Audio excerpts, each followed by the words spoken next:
Tonight on the Black Channel, in what has become a sad pattern of behavior on the African continent,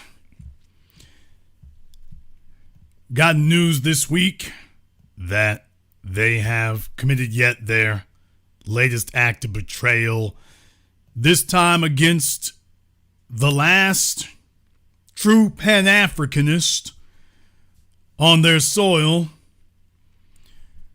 Brother Julius Malema, peace be upon him.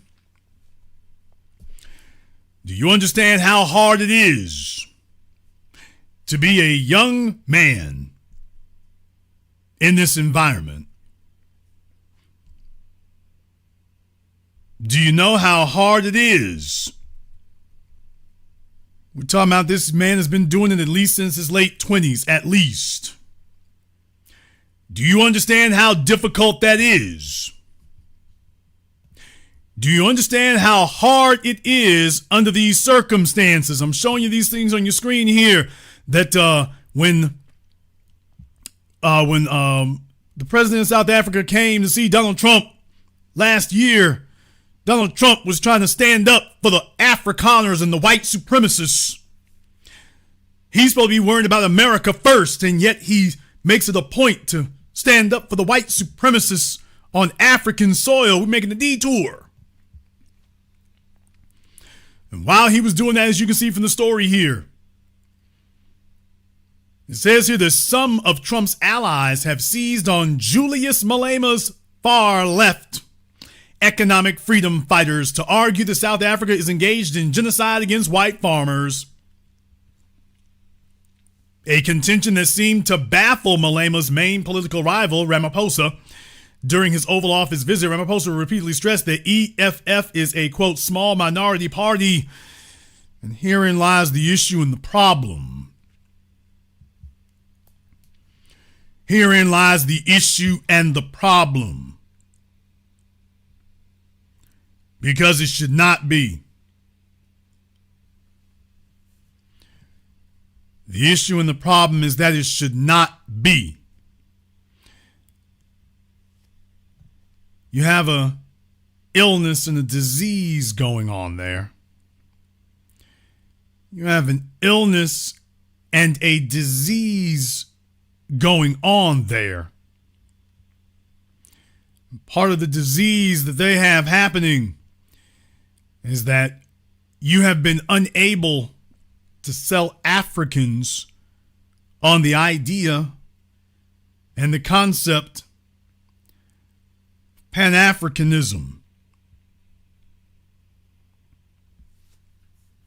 That's the problem that we've been talking about here. We've been summarily incapable of selling them on the idea of it. And when you do have someone who does say that that's what they're about, these are the first people to jump up and go after him. And need I remind you that we are not talking about what we have here in the United States. Black cities within a white nation. We are talking about how they are dealing with black people within an entire black nation. And that's where this story gets exceedingly shameful. And if I seem outraged, it is because I am. I got several articles to read here, several to go through here. From the AP, from Mogamatsi Magomi, Eminem. South African opposition party leader Julius Malema was sentenced to 5 years in prison Thursday after he was convicted of breaking firearm laws by firing a rifle at a political rally in 2018. Nigga, what? You got that right. He was firing a rifle in celebration for his party back in 2018. They say that he was released pending an appeal, which will be heard at a later date. If the verdicts and sentence are upheld, Malema will be disqualified as a lawmaker. Folks, if this is upheld, if he cannot appeal this successfully, he will not be able to serve in office anymore. Well, isn't that hella convenient? South African law bars anyone from serving in parliament if they've been convicted of an offense and sentenced to more than 12 months in prison without the option of a fine. Malema was convicted in October on 5 counts, including unlawful possession of a firearm and ammunition, discharge of a firearm in a built-up area, and reckless endangerment. Malema addressed hundreds of his party supporters, popularly known as fighters, many of whom traveled from various provinces to attend the sentencing. So you can see what was going on there. A defiant Malema criticized the magistrate, claiming that she was biased against him throughout the case. Quote, "We were tried by a magistrate who doesn't read, who uses emotions, who speaks politics. We are done with her. We are going to a higher court," he said. Now take a look at the way in which they are characterizing this in the Associated Press with Mr. Magome. Delivering the sentence, Magistrate Toinette Olivier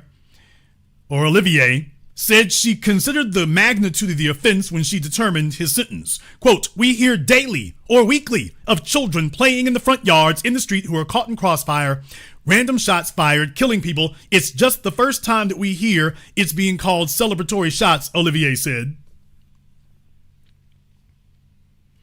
The fiery lawmaker who leads the leftist Economic Freedom Fighters Party was charged alongside his bodyguard, Anton Sneeman, after the video of the incident went viral. Sneeman was found not guilty. What? So the bodyguard was not guilty. No, they got the one they wanted.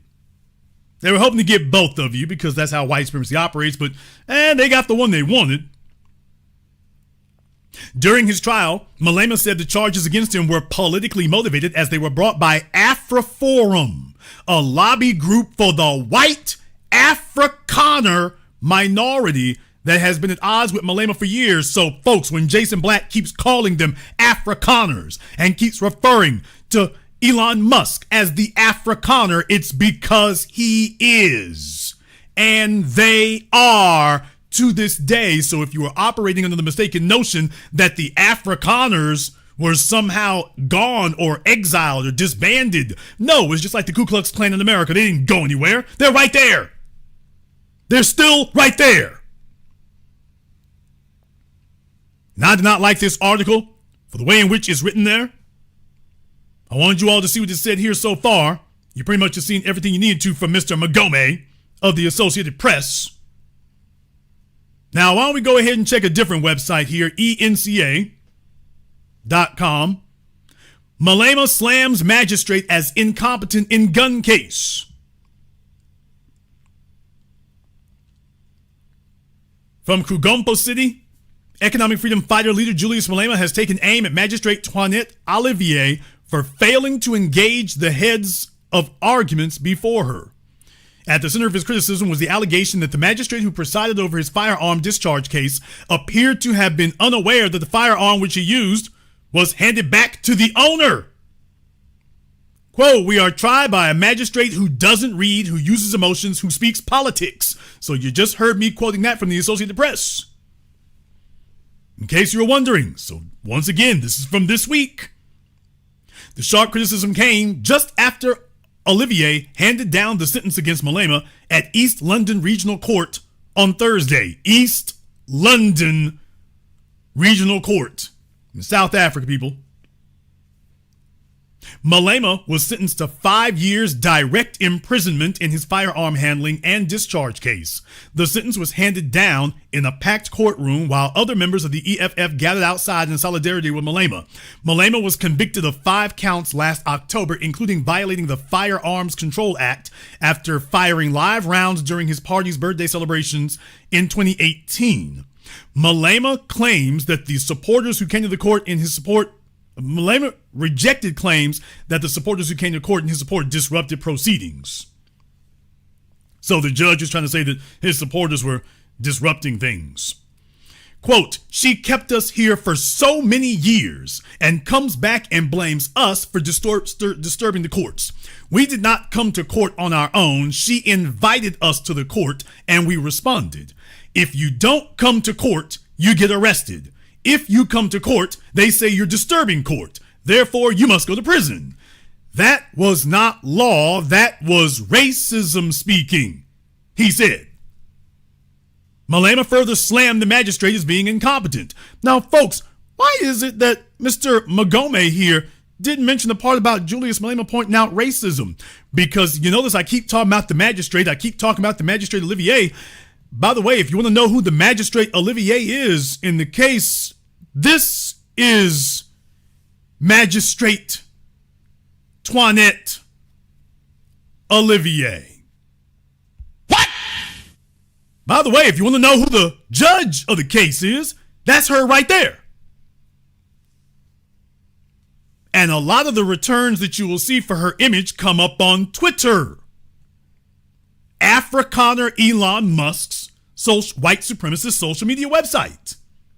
So in case you want to know who the judges are in South Africa, if you want to know who they got together with and who the established so-called black political parties got together with, if you want to know who's still running South Africa today, yeah, here we go. So if you want to know who in the world would sentence him to 5 years in prison for a firearm case, right there. So there's the judge. There's the judge, just in case you were wondering. Man, it sure does make it strange. Why in the world is it that our reporter there didn't say that? I wonder why he didn't point any of this out. Folks, wouldn't this have been relevant to know that there was a clear-cut racial element here? Wouldn't this have been very important for a reader of this article looking for the news? Wouldn't it have been important for a person reading this article to know this?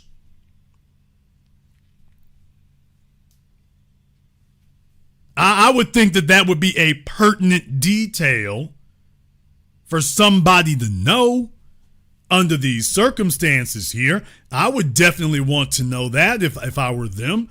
I would definitely want to know it.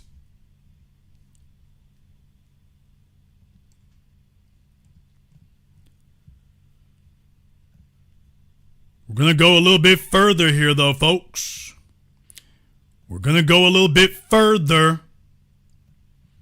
I want you to understand this because this is some of the mess happening on so-called African soil. Why delineation was absolutely necessary, because this is what the hell has happened here. Remember that group I just told you about, Afriforum? Afriforum. It's not Afroforum, it's Afri, A-F-R-I, Forum. The Boers are alive and well and raising hell and havoc. This is Afriforum's website, folks. Afriforum stands together. Oh, well, surely everything here must be fine and above board. Nothing unscrupulous going on here, right? Well, why don't you tell us about yourselves, Afriforum? About Us, Civil Rights Charter. Afriforum is a non-profit civil rights organization that was established March 26, 2026. Oh my God, bro. Oh, hell no, man. The organization, spelled the British way, was created to call up Afrikaners, to call up the white supremacist Afrikaner population to participate in public debate and actions outside of the sphere of party politics. Oh, interesting. So they want a extra political option. Okay. Afriforum is not an ordinary organization. Most white supremacists are not. You're just an ordinary white supremacist organization, but a tool for us and our descendants to create a better future by executing Afriforum's three-pronged success recipe for hope. Our three-pronged success recipe. They love the word recipe as opposed to saying agenda. Calling is our secret weapon because it offers us the knowledge that we have the privilege to work towards something bigger than ourselves with the grace from above. Executive ability, if Afriforum and other institutions within the solidarity movement, solidarity. So I thought you all had anti-racism laws in South Africa, and very clearly the white supremacist Afrikaners are outright saying what they are. Within the solidarity movement, do not have the executive ability to carry out our plan. Our plan will simply be an exercise in creative writing. Fight and build plan. Afriforum is creating a future with a fight and build plan. This is on African soil. Our values. We all have our flaws. No, we don't have your flaws. No. We don't have your, quote, flaw. Because white supremacy is not a flaw. It's a character trait. But a God-given calling gives ordinary people like us, are there any blacks among your solidarity movement? The perseverance, energy, and drive to achieve success even under unusually difficult circumstances. Self-respect and respect for others are prerequisites. It is in everybody's interest to establish mutual recognition and respect. The responsibility for myself, my family, the community, and Afriforum's future cannot be placed on other people's shoulders. Therefore, we are taking responsibility for the future. Safety, okay. Self-dependence, you already stole everything. Cultural identity, well, let's hear about these white Africans. Hey, folks, now it's time for the white Africans to articulate their cultural African identity. Let's see what they have to say. Afriforum's actions should contribute to the protection and growth of the Afrikaner identity. What?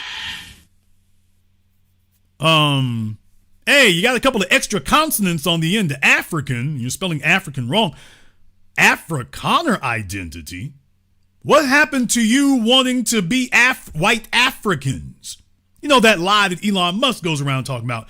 It sounds like you're all just white supremacists like Elon. Culture, history, and the Afrikaans language. In order for Afrikaners, do you see how many times they said Afrikaners? To continue to permanently exist as a community whilst protecting their identity. Don't you mean your race? Justice. This is an insult, but of course, the devil believes in insults. Afriforum's goal is to let justice prevail on various levels. This struggle for justice reaches wider than Afrikaner interests and also includes justice in society as a whole, from the most unjust individuals imaginable. This is an insult. This is an insult to intelligence. It's an insult to humanity. It's an absolute insult to humanity.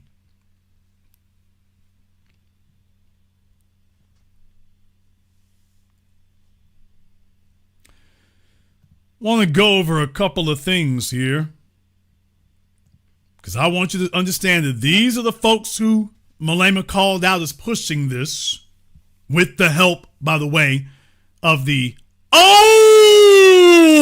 niggas. And deal with it, nigga. In the South African political establishment, demonstrating the type of backstabbing culture that they have become worldwide infamous for, not for decades, but for centuries. So if you want to know why it is that the Boers are still there It is because they have found fertile soil amongst the backstabbing genealogy that dominates South Africa. And this is what you ended up with.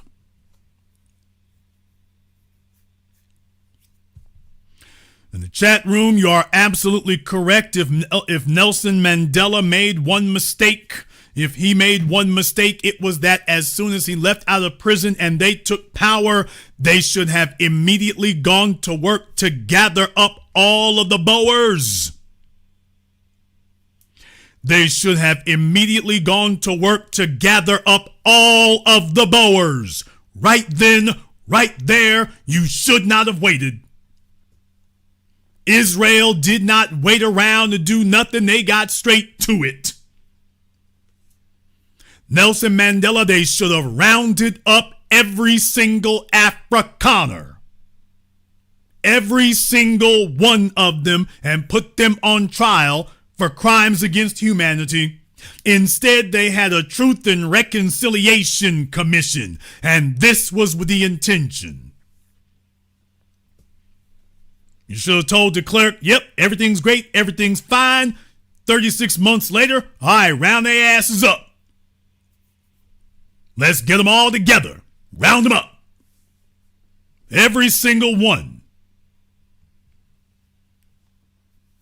Go ahead and fill up the whole football stadiums, the soccer stadiums. You are all going on trial. Don't worry, it won't take long. Don't worry, we'll only be here for about 10 minutes. Don't worry. It won't take long for us to get this done.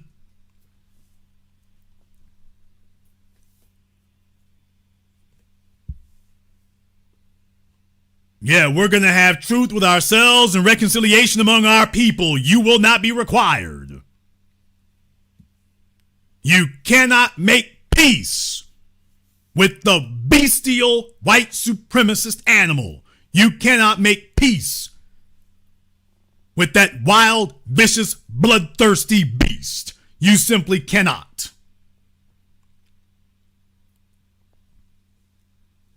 Here's the real issue, though. I can't truly lay the blame and the fault of all of that firmly at Nelson Mandela's feet. I can't really do that. The problem is I can't really truthfully lay the blame solely at Nelson Mandela's feet. Because the man's been dead now for years. And you take a look at what has happened in his absence. Talk to the average South African. That's not Nelson Mandela. What is the average South African talking about today? Is the average South African carrying on the revolution? Is the average South African talking like that, or is the average South African speaking like they are a descendant of the Boers? Is tribalism dead in South Africa, or is tribalism alive and well in South Africa? And Brother Julius Malema, peace be upon him, finds himself in the difficult situation of the old niggas who still look back with romance and nostalgia to the antebellum days of apartheid. Because that's how they grew up. And they have been trying to prove to the white Afrikaners ever since that they really want your acceptance and your approval. Sound familiar?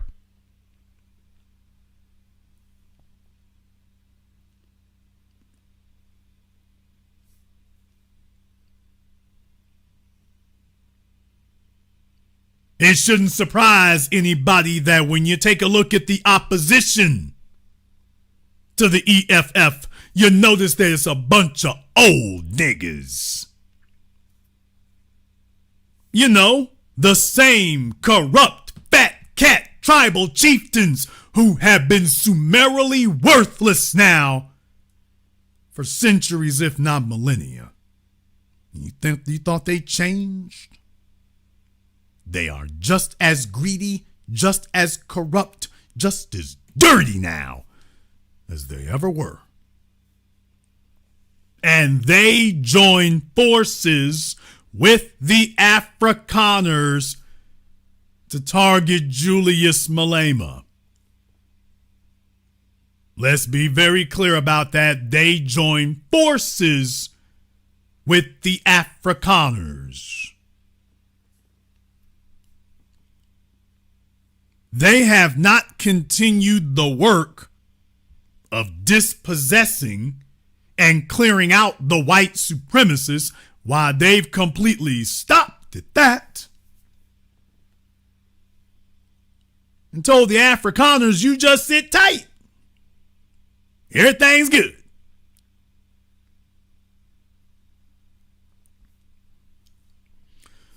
Let me explain to you the way in which these things go. When the Bolshevik Revolution came down, what did Vladimir Ilyich Lenin and the rest of the Bolsheviks, what did they do? They said the old order is being swept aside and everyone with an allegiance is being swept aside with it. It ends here today. And when they got done, yes, things were a little messy. Yeah, there were some times you had to put stuff back together here again, but that's the whole point of reconstituting a society. You see, you were suffering under hardship before now. At least now the hardship that you're going under is actually serving you. You were under hardship before that was serving somebody else. At least now the hardship you're enduring is actually serving you.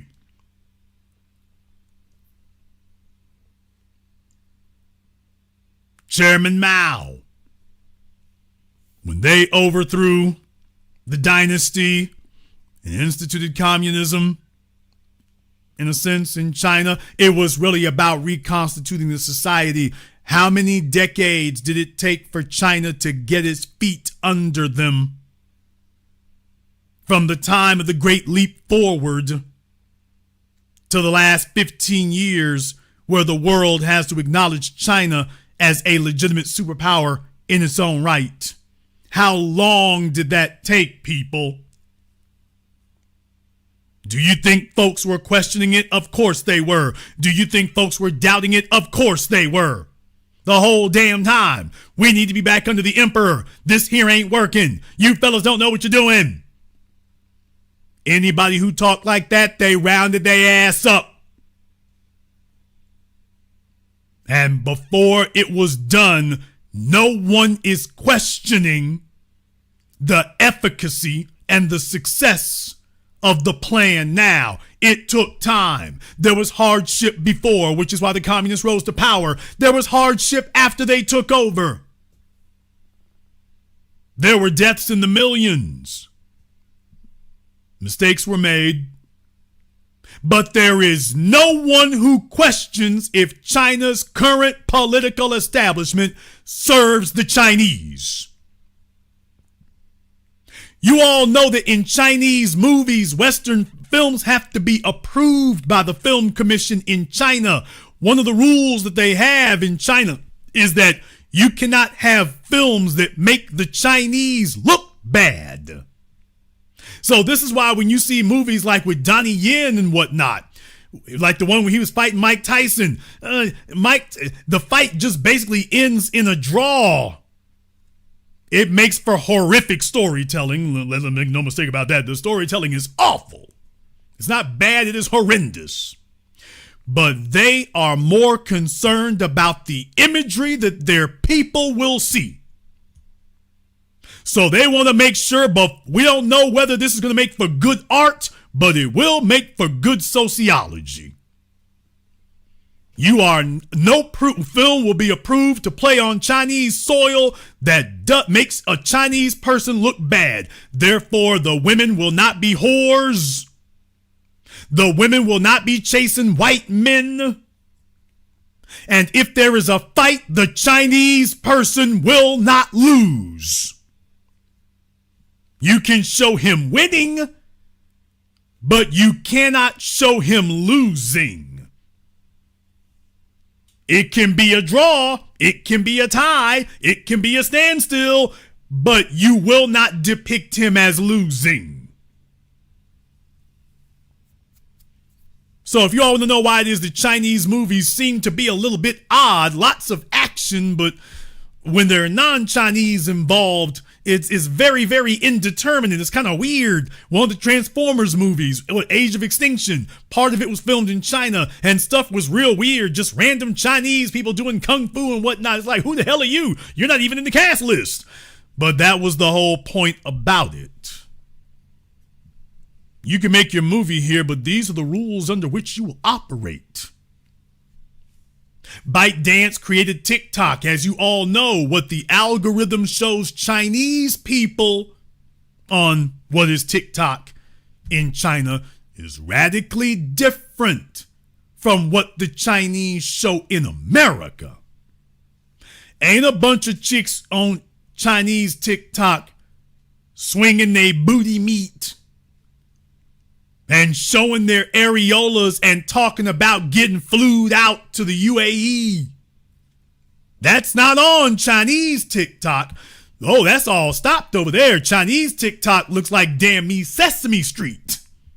I'm serious. Chinese TikTok is very sanitized. However, what they show you here in America is every whore, every slut, every aspiring porno chick, dumb, stupid, lazy, fake everything, advocating for and demanding their own whoring and slutting, and the algorithm feeds you simply a non-stop sewer pipe of it. But that's not what you will get if you turn on TikTok in China. Now, they made it, but what they show their people is radically different from what they show here.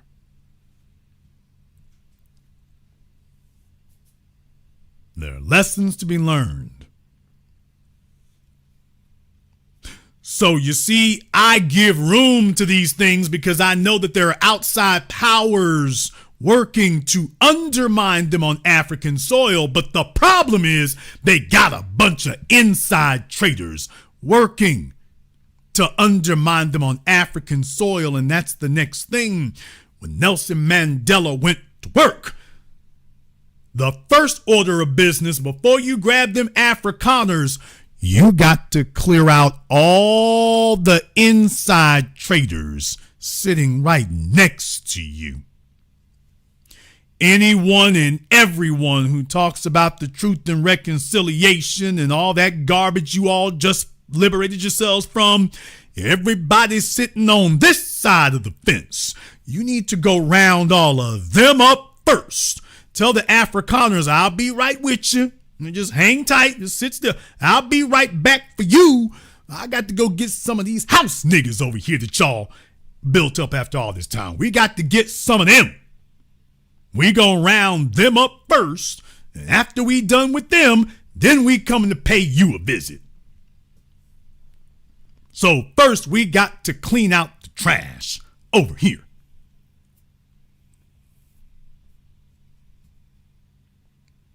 Which is exactly what the Bolsheviks and Chairman Mao and every other successful national reformation has ever done. All of the loyalists to the old order, you are the first ones they round up. Every successful national reform in history, the ones that have succeeded, the first order of business is rounding up any and all loyalists to the old order. We will not have any live-in traitors. All of you who were serving the thing that we just defeated, the fight ain't over until you're dealt with. And that didn't happen. And as a result, the disease and the cancer has been allowed to fester and spread and now metastasize.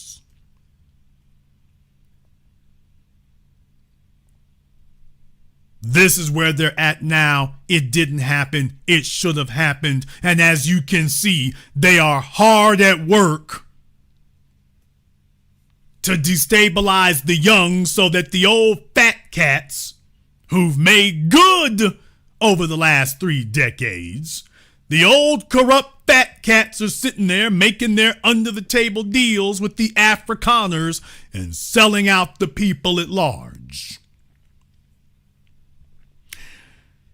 However, I say the words selling out the people. I'm using that phrase, but is it really selling you out if you desire it and go there willingly? Damn! Is that really selling you out at that point? There's the issue that we have. It's that problem right there. There are a bunch of them who've been waiting for their chance to join the white aristocracy. They saw these people deified. The brainwashing and the programming is taken. You got African judges wearing white wigs. They see themselves as aspiring members of the white aristocracy. If only we can get them to accept us. And the white Afrikaners play them against themselves because they've never had a shortage of sellouts. They've never had a shortage of sellouts and bootlicks. They don't have to buy off your whole society. They just have to buy off 1 or 2. And that's exactly what you're witnessing now.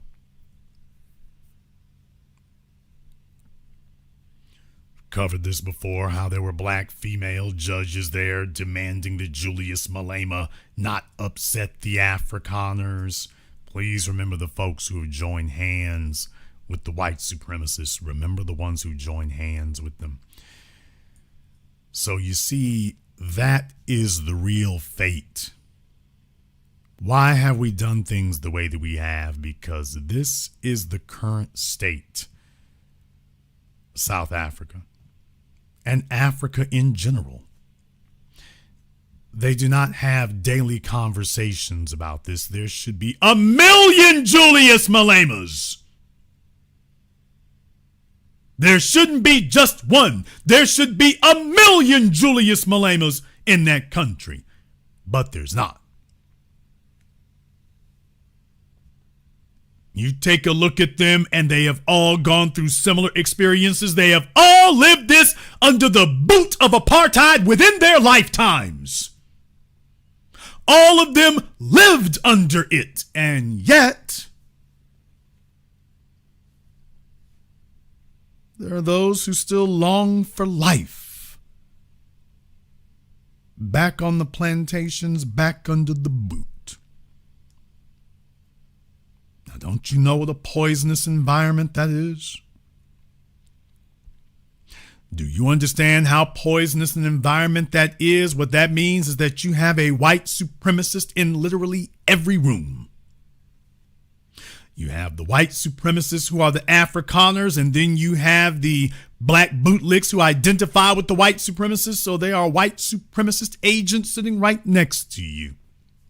They can't be white, but they subscribe to white supremacy and sitting right next to you. And their goal is not to fight the Afrikaner. Their goal is to fight you. And to defeat you. For the honor and glory of the white supremacists. That's what their goal is. So please understand, when folks attempt to play dumb, when they attempt to play dumb about why it is that we have said that there has to be a thinning of the herd and a delineation of the people. When we say that, this is the reason why. Even if we could get a foothold on African soil, you're attempting to sell Pan-Africanism to people who are against Pan-Africanism. And by the way, a brief reminder here to anyone who attempts to speak negatively of Brother Julius Malema, peace be upon his name. So anyone who attempts to speak negatively of him now or in the comments after the video is recorded, you will be banned. Now, you can call me up and say it directly. What you will not be allowed to do is make a comment about it. You can say it directly here. If you didn't say it directly to me here, you'll just be banned. Don't ever worry about asking to be unbanned. You'll be permanent. You got to understand, for some folks with their coon boots on, it's just everything of them is like, clout chase, let me get some attention. Okay, well, all right, there's only one way to get attention on this one. I mean, you can get that attention, but there's only going to be one way you're going to get that. Just one. Brothers and sisters, you can judge a man by his enemies. You can judge a man by his enemies. You can judge a man by the people who don't like him. And so you see, when Julius Malema is being spoken about by Donald Trump, he didn't bring up Ramaphosa. He brought up Julius Malema. Donald Trump is letting you know his problem with South Africa. His problem with South Africa ain't sitting in that chair next to him. He's not worried about you. He's worried about Julius Malema there. That's what he's worried about. He's worried about that.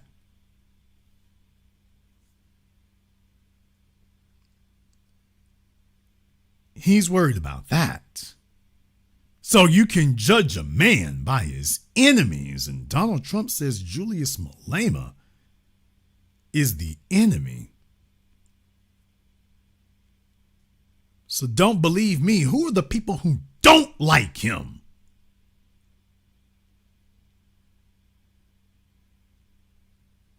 Who are the folks who don't like him?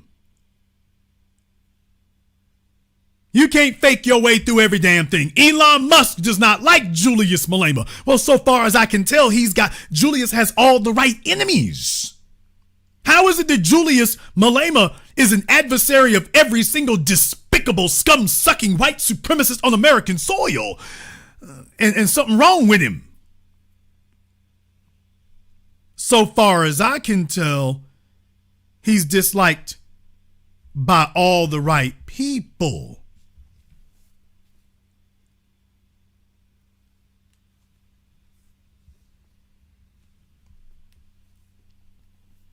You take a look at the folk who don't like him. Well, these are the exact same people that we are at odds with over here now. So that right there tells you a lot of what you need to know. How is it that the people who are your enemies over here, they don't like him either?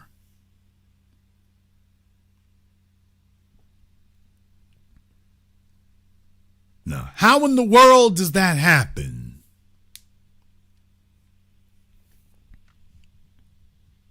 The problem, brothers and sisters around the world, is that the disease is not limited to South Africa. South Africa is an acute case. It is a clear-cut case. But South Africa is far from an isolated case. And this is the reason that Pan-Africanism is dead. Because the Africans are not promoting Pan-Africanism. Hell, they're not promoting Africanism. What? Damn! They refuse to stand for Africanism on African soil. They are literally talking about the love of Jesus and that the priority needs to be preparing a table for the Afrikaners.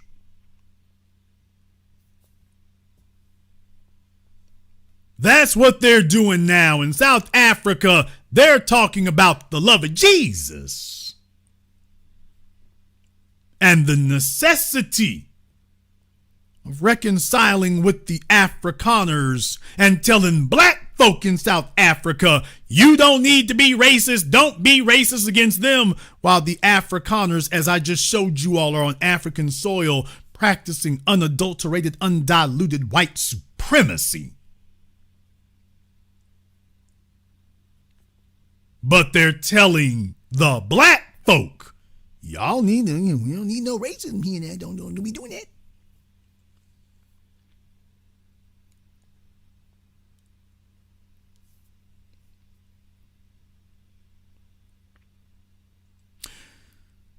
Jason, why do you support Julius Malema? Because he did the difficult things when doing the difficult things. Well, he did the right thing when doing the right thing was difficult. He's done the right thing when doing the right thing is hard to do. That's the issue. He did the right thing and has continued to do the right thing when it's hard to do that. He has never attempted to alienate himself from us. And that's the reason why, of all the people they could go after, they going after him. Now, you don't hear them going after any of the Afrikaners now, do you? Do y'all get that? Hey, does somebody want to sit up here and tell Laurence Olivier up here, by the way, where are the white Afrikaners on trial? Because you see, you can see them with guns over there. So how is it that the white Afrikaners are not being arrested and tried? Why is that not occurring?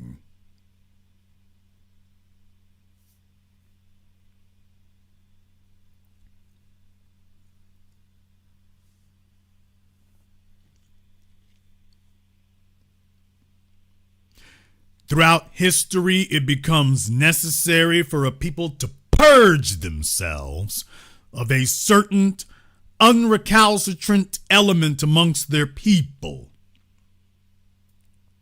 Individuals who have grown up under the old order, individuals who have grown up in servitude, and they still have a taste for it.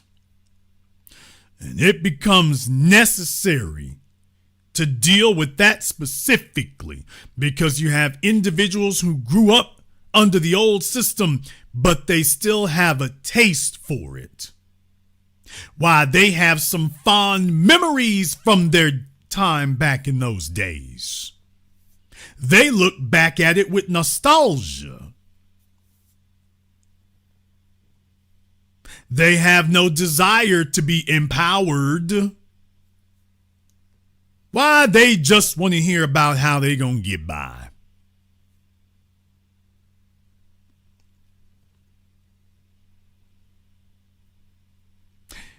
And also, Machiavelli talked about this, that one of the hardest endeavors is to initiate a new order of things, because people who prospered, individuals who prospered under the old order, at best they will question you, and at worst they will work to undermine you, because they did very well under the old order of things. Even if they lived as servants, why, they, by their estimation, they did well under the old order. And they're all they can think about is how stable that was. Well, yeah, I mean, we were in servitude. And yeah, the white folks was, giving us the bare knuckle business. But at least it was stable.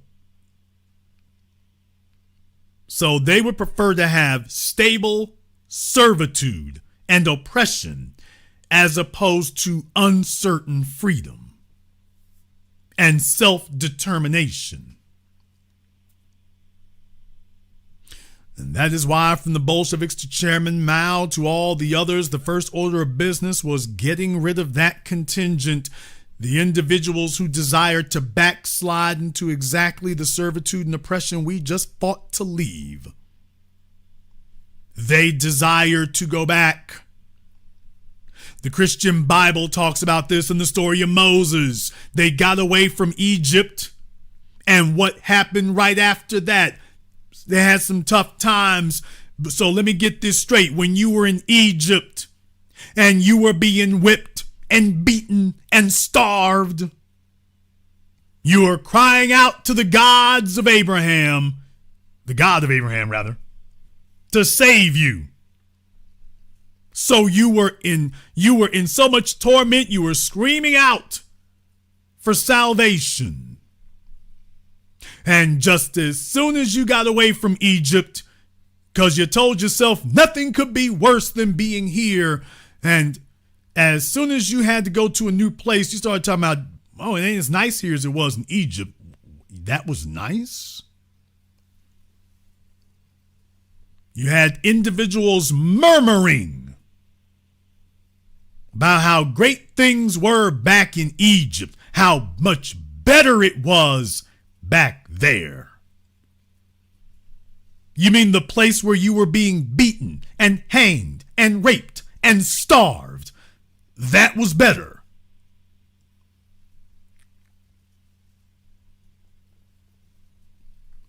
So you have been warned about that now for millennia. You've been warned about that tendency among people for millennia that even once they have been rescued from a circumstance, you'll have those who will sit there and look at it and start making and comparing notes. They are the weak. Their experiences broke them. That's what you need to understand. You going through that experience, it strengthened you. Yeah, but for these other folk here, going through that experience broke them. And even they have become institutionalized. Jason, why are you yelling it? Because ain't nobody else telling it. And deal with it, nigga. They have become institutionalized. Like a prisoner serving a life sentence at Angola. Like the movie The Shawshank Redemption, they've been there so long they can't really identify or function in a world that isn't so tightly controlled on them. So even if you liberated them from it, the white supremacists believe in the slavery of psychology. It's something that they have practiced worldwide, not just here in North America. They practiced it worldwide.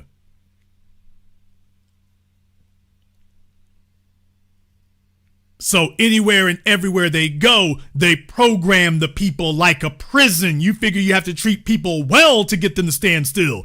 Folks, you have, some of y'all, you got them in your family, friends. Some of y'all been there. Institutionalization is a real thing. When you have a routine, you have certainty. Even if you are being completely oppressed and suppressed.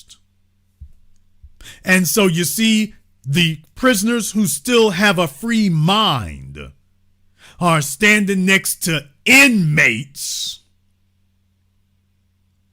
They're standing next to inmates who have been institutionalized. And they don't see the prison as a prison anymore. They see the prison as home. And maybe it's a little rough. And maybe it's a little difficult sometimes, but the guards are their family. And the cell block is their neighborhood. And their prison bunk is home. And they're comfortable here.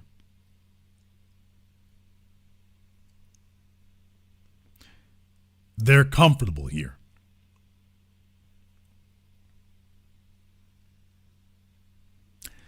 And at this time, Africa is cursed and plagued by it. From the crown to the horn, it is plagued by it.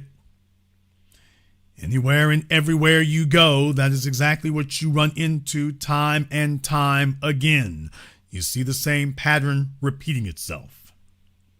And so long as they fight to reject the definition and the identity of blackness that we, the foundation in America, have sent around the world, and that they still continue to fight and resist until they do that, I would like to tell you that they will remain slaves, but that is not a true statement.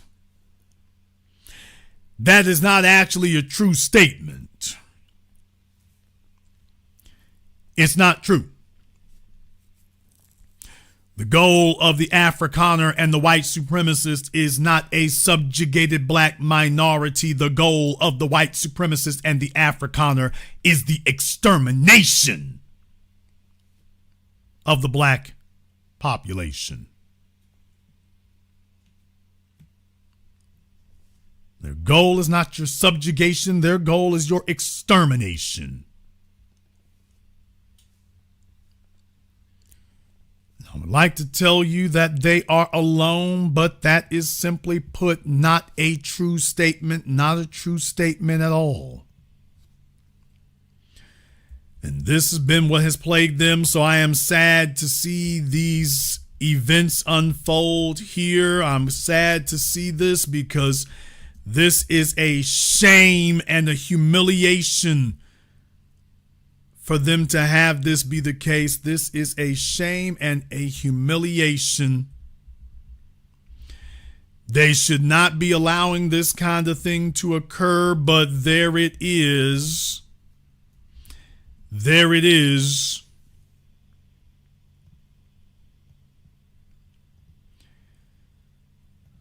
So we will keep monitoring the situation. We will support it in any way that we can. But if you thought that the Afrikaners were gone, you have been given a brutal wake-up call. They are alive and well and still at work, and they've got help. I've said before here that I've been ahead of this before anybody here. I delineated myself from the old niggas decades ago. But if you think the old niggas are just a problem in America, no, it's not just here. All over the place, the white supremacists realize that they got folks they can work with. They got individuals in the older generations they can work with. You would figure that the people who's quote unquote suffered the most would actually be the most offended by it. And it's actually the opposite. They're the ones most at home. It is those that did not come up under that have emerged to be the most resistant and combative. And that's why they keep desperately attempting to treat us like young old niggas. So every time they deal with us, they try to deal with us the way they do the old niggas. And then they realize, that's not really happening. Not really happening and not really helping. It's not really going that way.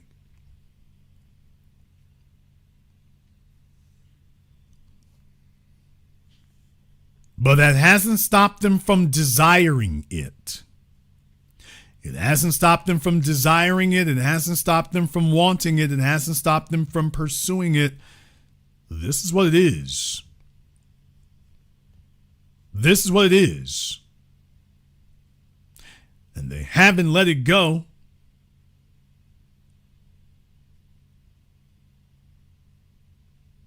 They haven't let it go, people. Not at all. That's the warning for your and my generation.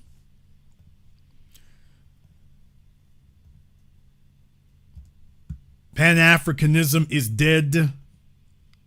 And Africa is showing that it is unworthy. It is totally unworthy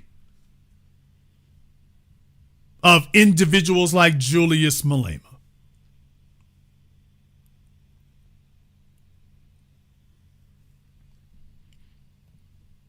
However, you might disagree. Therefore, we've gone ahead and pinned the link to the Zoom there in the chat room. So you are more than welcome to go ahead and give us a call here. You're more than welcome to go ahead and do that.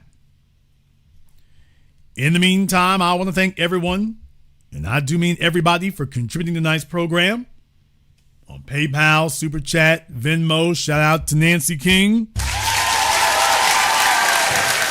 No Peace with Demons. Couldn't say it better myself. To Mark B. Thank you very much for your support here tonight as well. We appreciate that.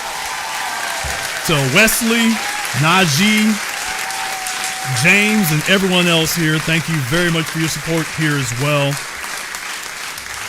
We're going to take a very brief commercial, non-commercial break here, folks. When we come back, I got a couple of other things I want to cover here. We'll do that, and we'll take your calls and more. This is the Black Channel. Be the teacher, knowledge on the block. Got the kids learning, minds open like a lock. Books and skills from the east to the west. Bringing education, yeah, we're simply the best. Classes on fire, brains burning with desire. Innovation driving like a tire through the mire. Math, science, history, we got the whole range. Kids hitting new heights, teachers making a change. To be the teacher, stacking up the grades. Future bright shining, no need for no shades. Got the youth thriving, moving up the ladder. Smart and sharp, brains growing fatter. Lessons so lit, yeah, they stand ablaze. Every mind is sharp like a sword in the haze. Mr. B in the house breaking knowledge chains. Education king, baby, living the games. Mr. B the teacher.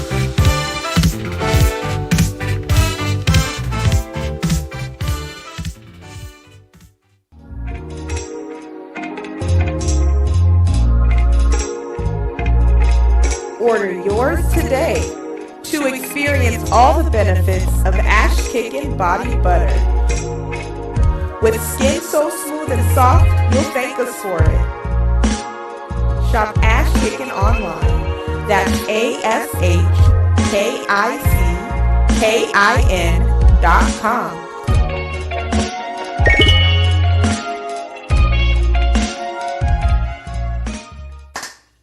Hi, this is Brenda Starr, creator of Poetry with a Purpose and author of the book Pressed But Not Crushed. Pressed But Not Crushed is an anthology of political poems that address current and historical issues in American descendants of slave population and African American population. The book describes slaveries and its residuals, Jim Crow segregation, social depredation, and other relevant issues to American descendants of slaves and African Americans, including the current political climate that does not address our issues.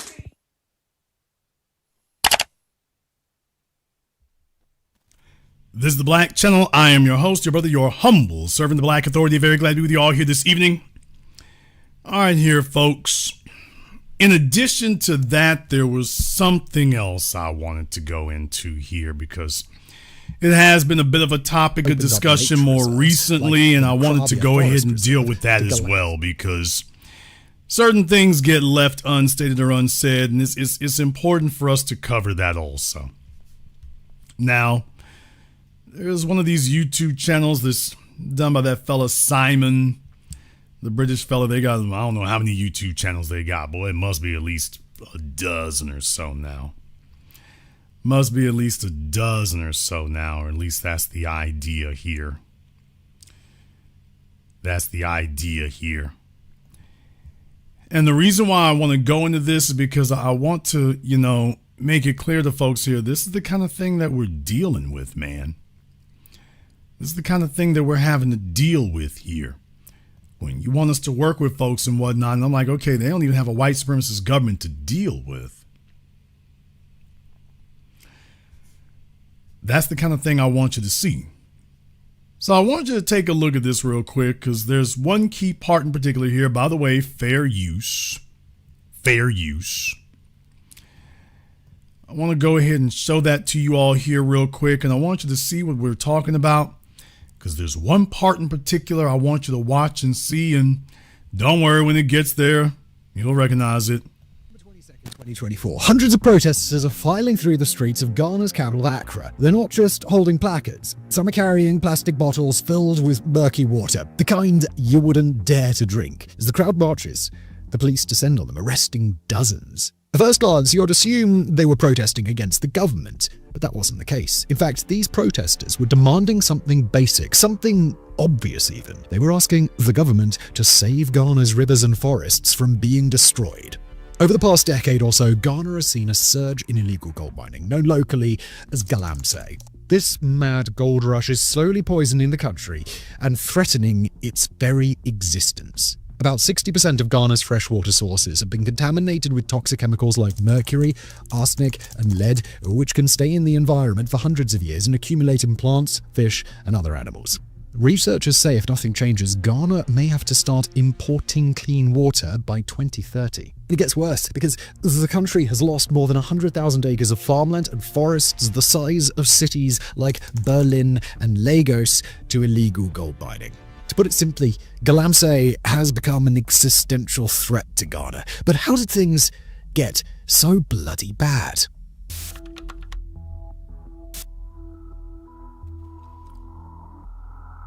Well, let's start from the very beginning. If you know anything about Ghana, then you know it is considered the land of gold. Ghana is Africa's top gold producer and ranks 6th globally. There's an old saying that goes, we'll quote here, "There's no land in Ghana which doesn't have gold, even in the topsoil. Ghana is gold." Now, for all the folks who want to talk about, they let us come over there and you have your right to abode. Yeah, can you see why it is that they want to make sure that we don't become citizens over there? You know, with the attitudes that we bring, we're not coming over. We're not going to leave North America to go find a place to go kiss white asses. So our response is going to be radically different. But yeah, when you take a look at this, yeah, can you understand why it is that, yeah, we're not really preferred to go over there? They're not trying to make it easy for us now, are they? End quote. That shiny yellow metal has been mined in the region for thousands of years. In the past, it was used as currency and traded widely. To the people of Ghana, gold isn't just a commodity, it holds a special place in local cultures. One of the most important cultural symbols of the Ashanti, Ghana's largest ethnic group, is a golden stool. According to folklore, this chair was conjured from the sky by a powerful priest. It's seen as an embodiment of the Ashanti people's collective soul. Gold also symbolizes prestige and power in Ghana. To this day, at festivals and other cultural events, you'll find Ashanti chiefs and their retinue decked out in massive gold chains, rings, bracelets, and anklets. They often also carry intricately designed golden objects that depict adages or historical events. Interesting. So how can you be sitting on so much gold and be so abjectly poor? Whereas the Europeans have relatively little gold, and yet they've got the largest gold reserves in the world. How can that be that that's the case? You should be the richest folk on earth because clearly gold is like diamonds, is being artificially suppressed. Is being artificially restricted. The supply is being artificially constrained, but very clearly we can find plenty of it.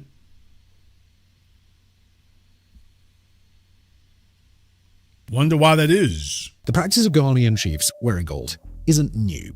Early Arab travelers to the region, around the 8th to the 11th century, wrote about royal dogs with golden collars and officials wearing massive golden nuggets around their wrists, so large that attendants had to help them hold up their hands. Now, if the Arabs were so used to gold like that and wealth like that, why in the world would they be making special documentation and acknowledgement of it?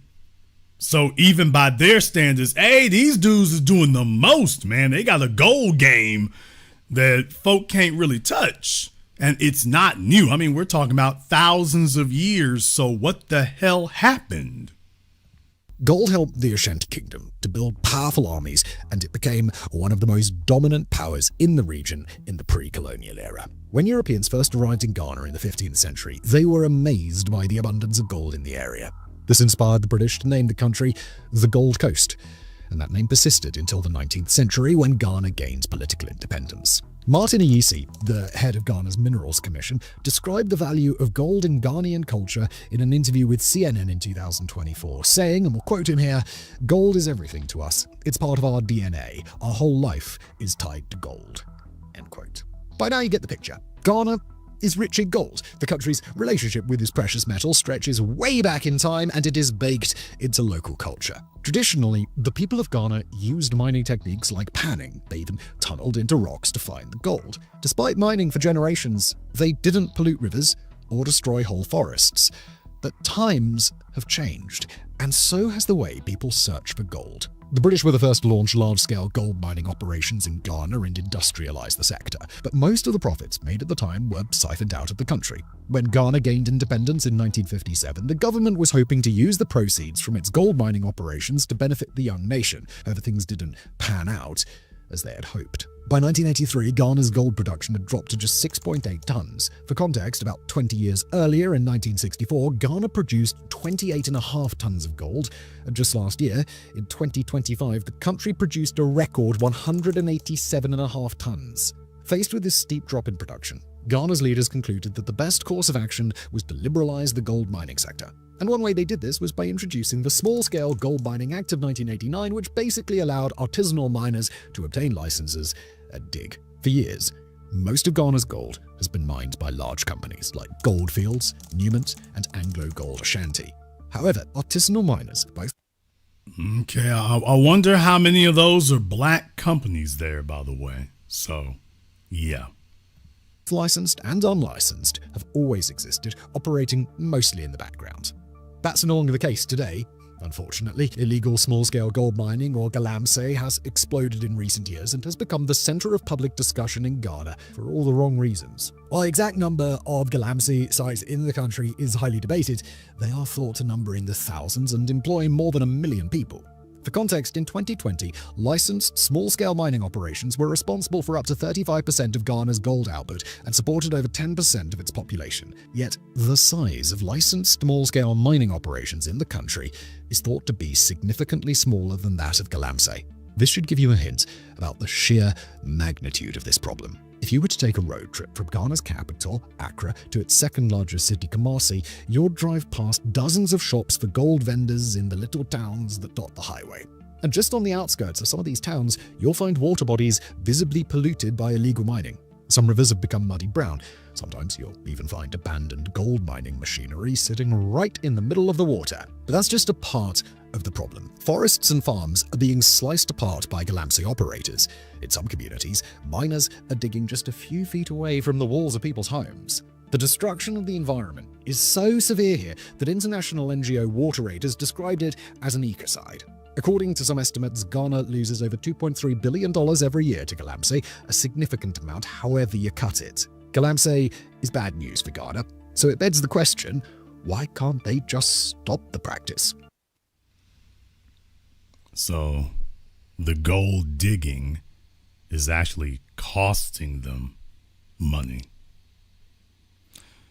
The gold digging is costing them money. Must be billions of dollars that they're getting a hold. Because remember, the price of gold has spiked here in the last year or two.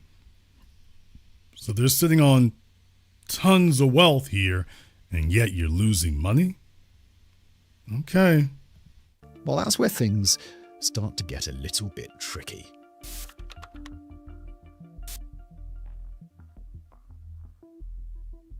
Small-scale gold mining has been a thing in Ghana for decades. In fact, the term galamsey actually means gather and sell, or gather them and sell. There's always been a thin line between legal and illegal small-scale mining in Ghana. In the past, galamsey operations mostly consisted of small groups of young men and women working together to dig, pan, and wash gold by hand.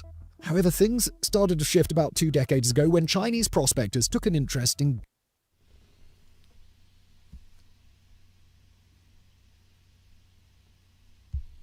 God, bro. Oh, hell no, man. Alrighty then. Jason, why are you making us watch this for the last 5 minutes? Well, I don't see what this got to do with anything. Do you see it now? Yeah, see it now? Gather and sell, or gather them and sell. There's always been a thin line between legal and illegal small-scale mining in Ghana. In the past, Galamsey operations mostly consisted of small groups of young men and women working together to dig, pan, and wash gold by hand. However, things started to shift about 2 decades ago when Chinese prospectors took an interest in Ghana's illegal gold mining sector.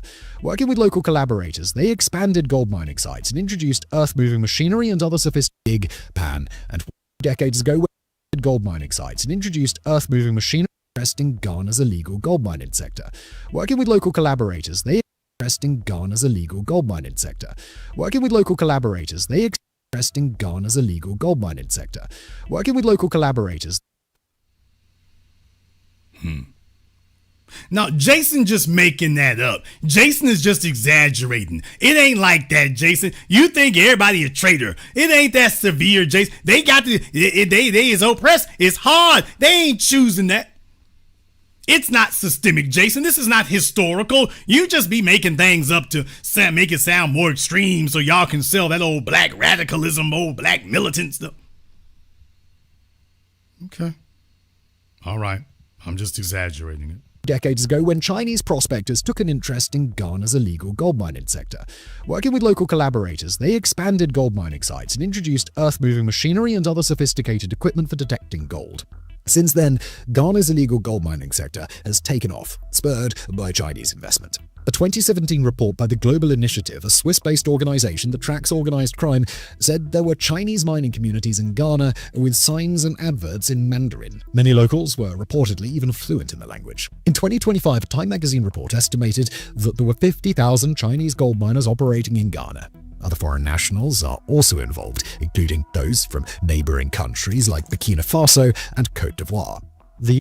Okay, so for those of you who want to know what I think of Burkina Faso and whatnot, okay. Yeah. You know who ain't there? Us. You know who they haven't rolled out the red carpet for? Us. You know who isn't able to invest over there? Us. You notice it's the same damn story everywhere you go. The red carpet is rolled out for anybody and everybody, except the richest black people in the world. Oh, that door is locked for you. But for the Chinese, not only can you come over, destroy the soil, loot the gold, obliterate the clean water, do as you please. Oh, you Americans, you sit your asses down. You need to give us $30, $40.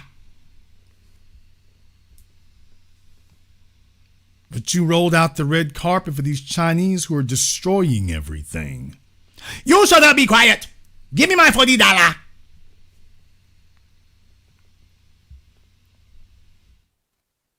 Use of powerful machinery allows miners to extract more gold from the earth, but it damages the environment at an alarming rate and makes farmlands unusable. Galamsey miners also use chemicals such as mercury and cyanide to extract gold, and in doing so, they pollute the soil and water bodies. Cyanide, quite bad. Considering the catastrophic effects of illegal mining in Ghana, it's easy to blame the people who engage in it, and I mean, rightfully so, but that perspective does overlook a bit of an important nuance. You see, economic insecurity is one of the biggest factors driving people to work in illegal gold mining fields in Ghana. Okay, and there's the issue right there, is because we solve economic insecurity. We created American culture. We are the driver of American culture, which is America's biggest export. America's biggest export is not cars or electronics. Its biggest export is its culture. And we are the creators and curators of that culture.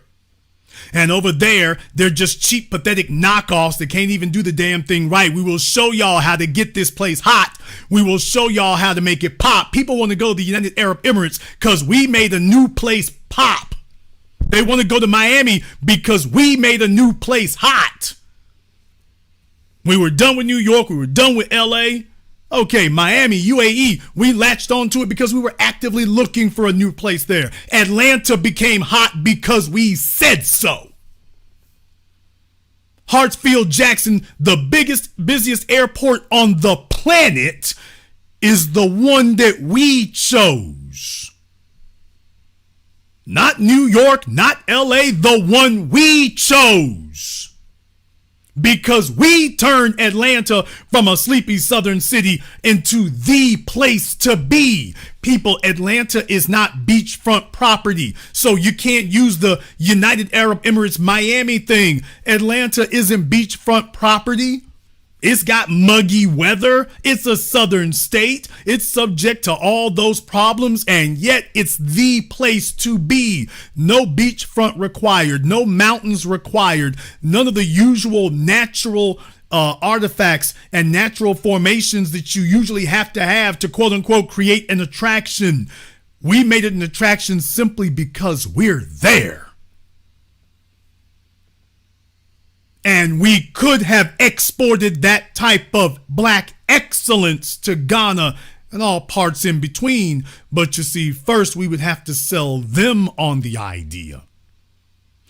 They don't think what they have is valuable because they don't think that they are valuable. So they're looking for Chinese to tell them that they're valuable. And since there aren't enough white asses to kiss, they grab some Asian ones to smooch on instead.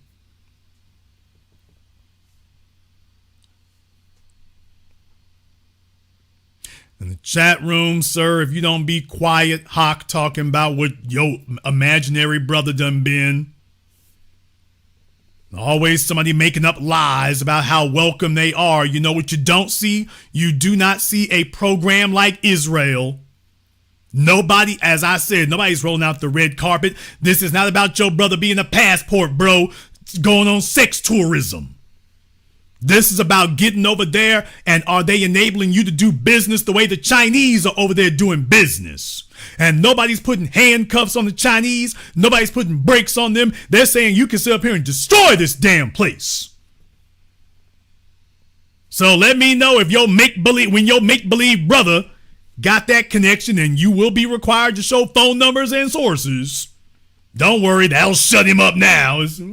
They love us over there. They don't love you enough to let you make no money and do nothing. They don't love you enough for that. Old beat up ass retired military niggas sit up here. I've been to Burkina, I've been to South America. Nigga, you a sex tourist. You ain't holding no weight. You ain't building nothing. And they're not holding out their hand to build nothing with you. And then clowns get on the internet, think we don't know the only reason you going over there. What would you move? How far can I get this pension check to go? Hey, baby girl, you shake it for a 20? Meanwhile, we're talking about real, substantial, substantive things. That conversation never, ever kicks off. Never had the fella talking about he done built Akon City. Damn! Why is it you niggas never talk about you done built Akon City by now? You getting enough love. The Chinese got a block over there. Nigga, you ain't got a damn corner store. Okay, you ain't got enough love over there for them to give you that? You got enough love to drop your damn tourism money. That's what you got. You have that. Nobody's looking for you. Nobody's checking for you, which is why the substantive story, that's the one you don't have. Otherwise, you'd be telling us about what got built. They ain't showing you enough. They ain't showing your imaginary make-believe pie in the sky brother what they gonna build. Hey, what we're gonna build over here? Oh, we ain't building nothing. Just drop your tourism money and get your ass back on that plane. The Chinese are not dropping no tourist money. They setting up shop. Notice these fellas, when they make up their little make-believe stories about Africa, they don't ever tell us about the setting up shop part of it. Ain't nothing really popping off like that. Hell no, because they're not going to let you do that. Soon as you got 5 Americans over there, you get 5 black Americans over there, and it'll be the Ghanese in the... What is y'all doing? Hey, who are these niggas? What are you doing? They are after our women. You come over here with your swag and stuff. We do not need that. Okay, well, you got the Chinese down the street over here. They are good people. You watch what you say. They are good people. They don't make trouble. They've blown up your damn river, nigga. What the hell? These brothers need America. You blackie America. You blackies come over here. You'll make trouble. So let me get this straight. The Chinese folk done obliterated your damn river. He ain't making no trouble. You trying to figure out how to get as many of them over there as you can, and he's done blew up the river, blew up the farms, poisoned the damn land for thousands of acres. But for us, there are three of you here. What are you doing? Y'all remember the woman who, some clown in my damn chat room trying to talk about his imaginary brother. Meanwhile, we already covered this years ago about the black folk who went over there to Ghana. Remember the sister went over there to Ghana talking about she thought everybody tried to sell her on that lie about, oh, everything's great and everything's fine. The moment she got off the damn airport, they hitting her ass up for money and never stopped doing it. And the folks were terrorizing her and every damn thing else. And she's not the only one got the story. But it's always going to be some dope smoking jackass. They love us in Ghana. Okay, nigga, where's your proof? I got a brother somewhere. What's your brother's name? Rollo. Can Rollo get on the phone right quick? Well, you know, Rollo be moving around like that. He do like that. They love us over there, brother. They love us over there. Sit your drunk ass down. Sit your ass down. We got real stuff to deal with. Niggas make believe. You know they love us, Jason. That's the problem right there. You so negative. They love us over there. Okay, they love the Chinese a hell of a lot more. They love the Chinese a hell of a lot more. We can't get none of that Chinese love in Ghana. And by the way, hey, does someone want to tell me where's the right to abode paperwork that the Chinese signed and set up over there, y'all? I'm asking for a friend. Where's the right to abode paperwork? I wonder how many, you remember you got to get somebody to vouch for you and Ghana. Well, okay, all them Chinese folk over there, I'm wondering, because I'm looking on my screen here right now, and I got questions. Hey, who vouched for these dudes? The ones on y'all screen right now, who vouched for these dudes? Hey, y'all, who vouched for their paperwork? Who is the local relative that they got? The local Ghanaian relative who signed off to say, oh yeah, this my cousin Chang over here. Cause you know, that's how they hit you. So by the way, I know what the damn paperwork says. Who signed off on theirs? It ain't just one person, so who signed off on theirs, y'all? Oh, nobody knows nothing now. Now nobody knows anything. I don't know who signed off on theirs. Okay. I'm just checking to see, because I'm taking a look at them. There's no shortage of them. All right, well, fine. I'm just trying to figure out who endorsed their paperwork. Because we know what the rules are, so very clearly somebody endorsed their paperwork, and did they have to sign the same damn right to abode thing they try to flag at you? Are they there on a work visa? You think they're overstaying their visas? Okay. My brother go. Okay. Tell your brother the Chinese done run his ass about it. Tell him that. Tell your brother go take some pictures with them. We'll see. Let me go ahead and jump over here on Zoom right quick.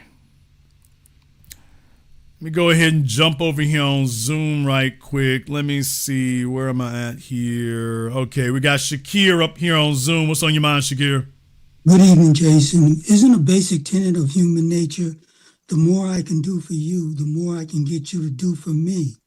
And so the African mindset, when it comes to establishing industry and commerce, the Africans feel the Europeans, Asians, and Russians have more to offer in that regard than FBAs. That's the mindset that they have. Okay, that is literally a false statement. The reason that you note for a fact that this is a false statement is because of the fact that the black folk who come over there, remember, are vetted. So it's not just some random tourist stumbling his way through there. You've had doctors, engineers, you've had upper income folks, 6 and 7 figure people over there. You've had NBA athletes and every damn thing else, brother. So that's just a flat out false statement. Also, it's not like they're letting in the cream of the crop from Asia. It's not like that's occurring. This is just like among the Bedouin sectors of the tether class here. It's just the average Asian dude. Like the average white band, he's not sitting on no damn paper. These are not rich Asians coming over there, not as individuals. Now, there might be some Chinese companies or some Chinese interests, usually state interests. Okay, but that's a whole different thing. There's corporate interests, then there's individual investors. Everyone locks the door when the black individual investors show up. However, for the Asians, it can be Billy Bob and whatever, and he's in. So that statement is just flat out not true. Now I was thinking that they see it from the perspective of the governments that offer the resources to back them up in terms of being able to, establish the infrastructure and things like that. And you once said that FBAs don't even own a bicycle shop. So I just think that from a material perspective, Sun Tzu said you always have to think of it like your adversary. And that's why I think the Africans have that mindset. Well, these other nations have more to offer materially than FBAs. Okay. I've never said that we don't own a bicycle shop. So, all I can imagine. You smoke crack, don't you? You smoke crack, don't you? Look at me, boy. Don't you smoke crack?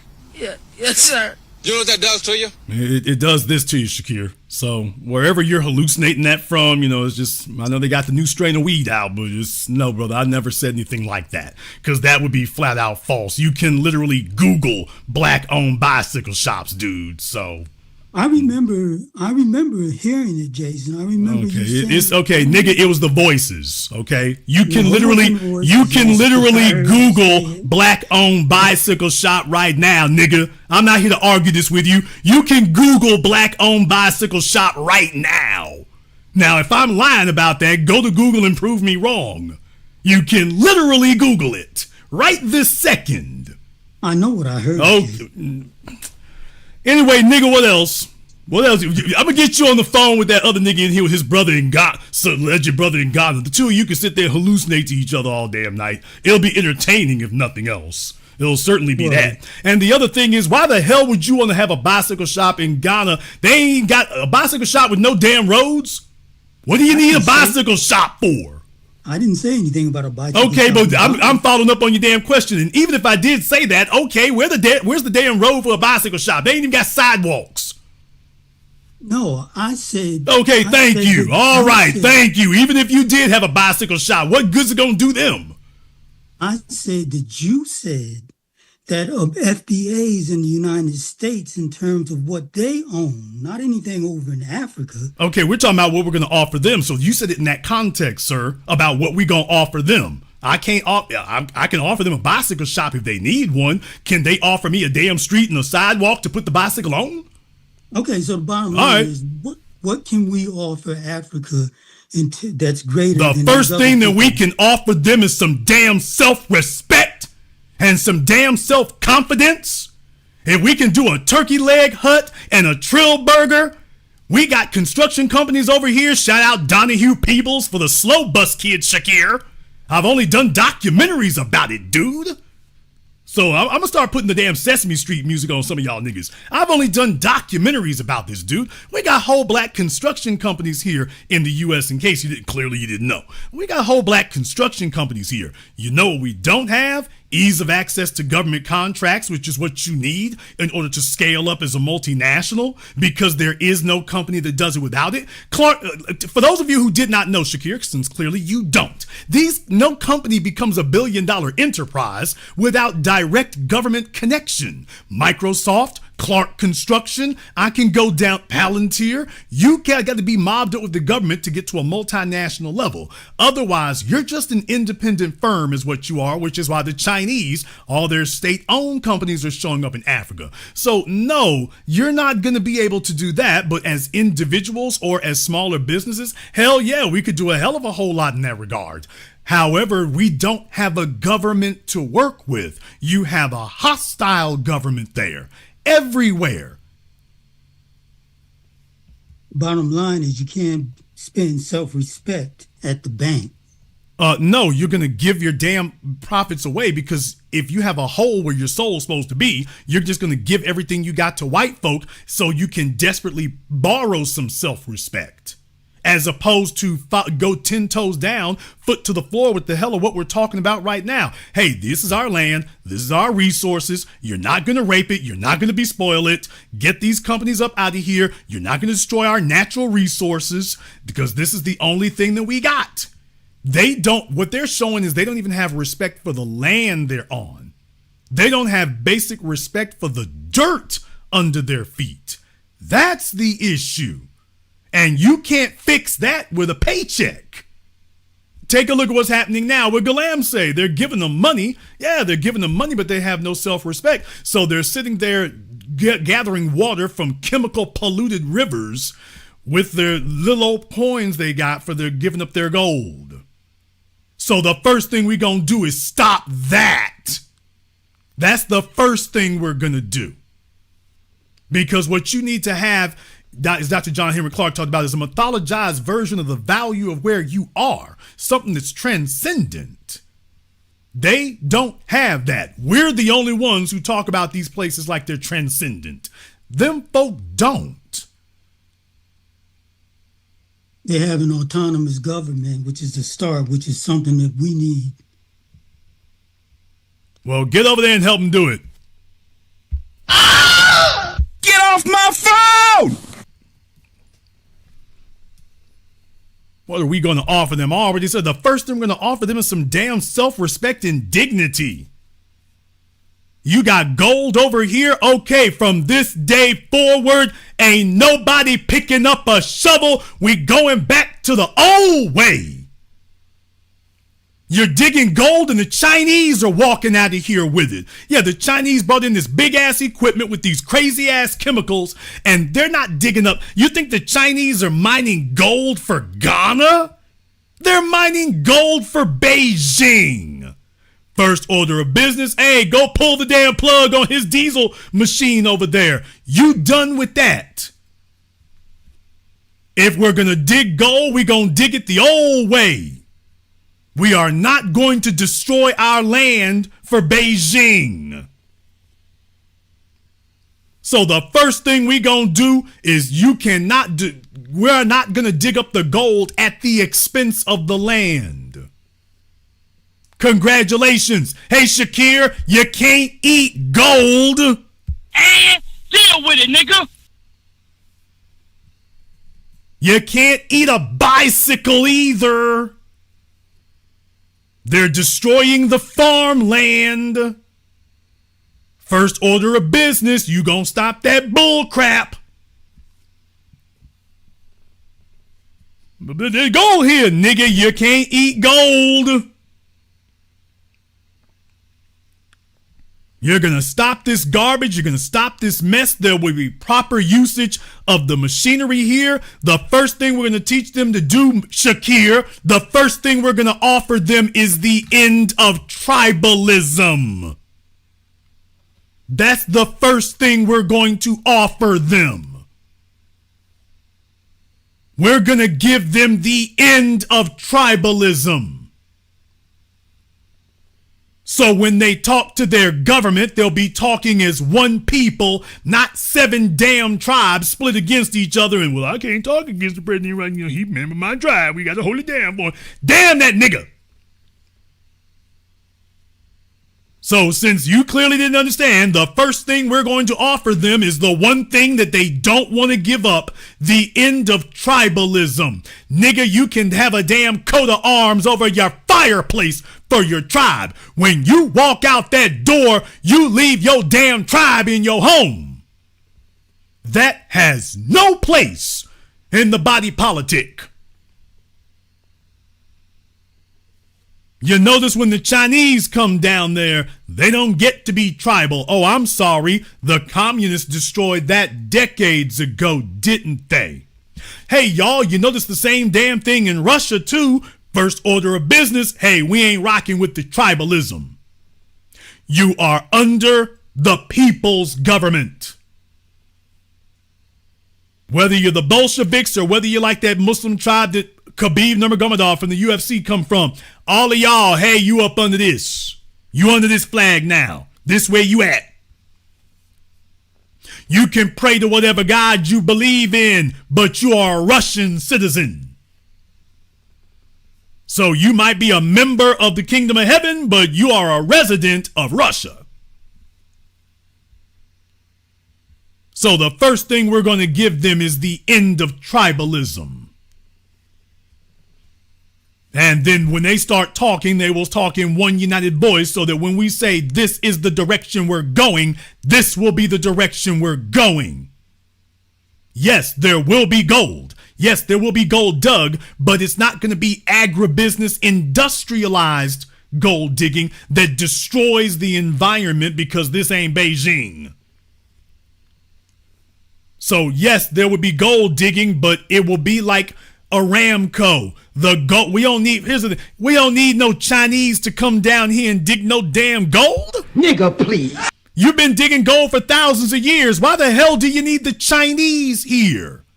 What we gonna offer them, Shakir? We gonna get they damn head straight. What the hell you doing with Chinese folk here? You've been digging gold for thousands of years. What do you need them for? The only thing they're going to do with the gold is take it for themselves, which is what they're doing. They're not digging gold for you. They didn't bring all this gold digging equipment down here for you. They brought it down here to dig up the gold for them. Why do you need to bring them down here to dig up gold for their damn selves? We going to dig the gold on our own. We will safeguard the rivers. We will safeguard the land. We won't use all these toxic chemicals, and everything's going to be good. The reason that they're raping the land is because you're digging up far more gold than you actually need. The gold is going to Beijing. If you kept the damn gold in Ghana, you'd have gold reserves to borrow against.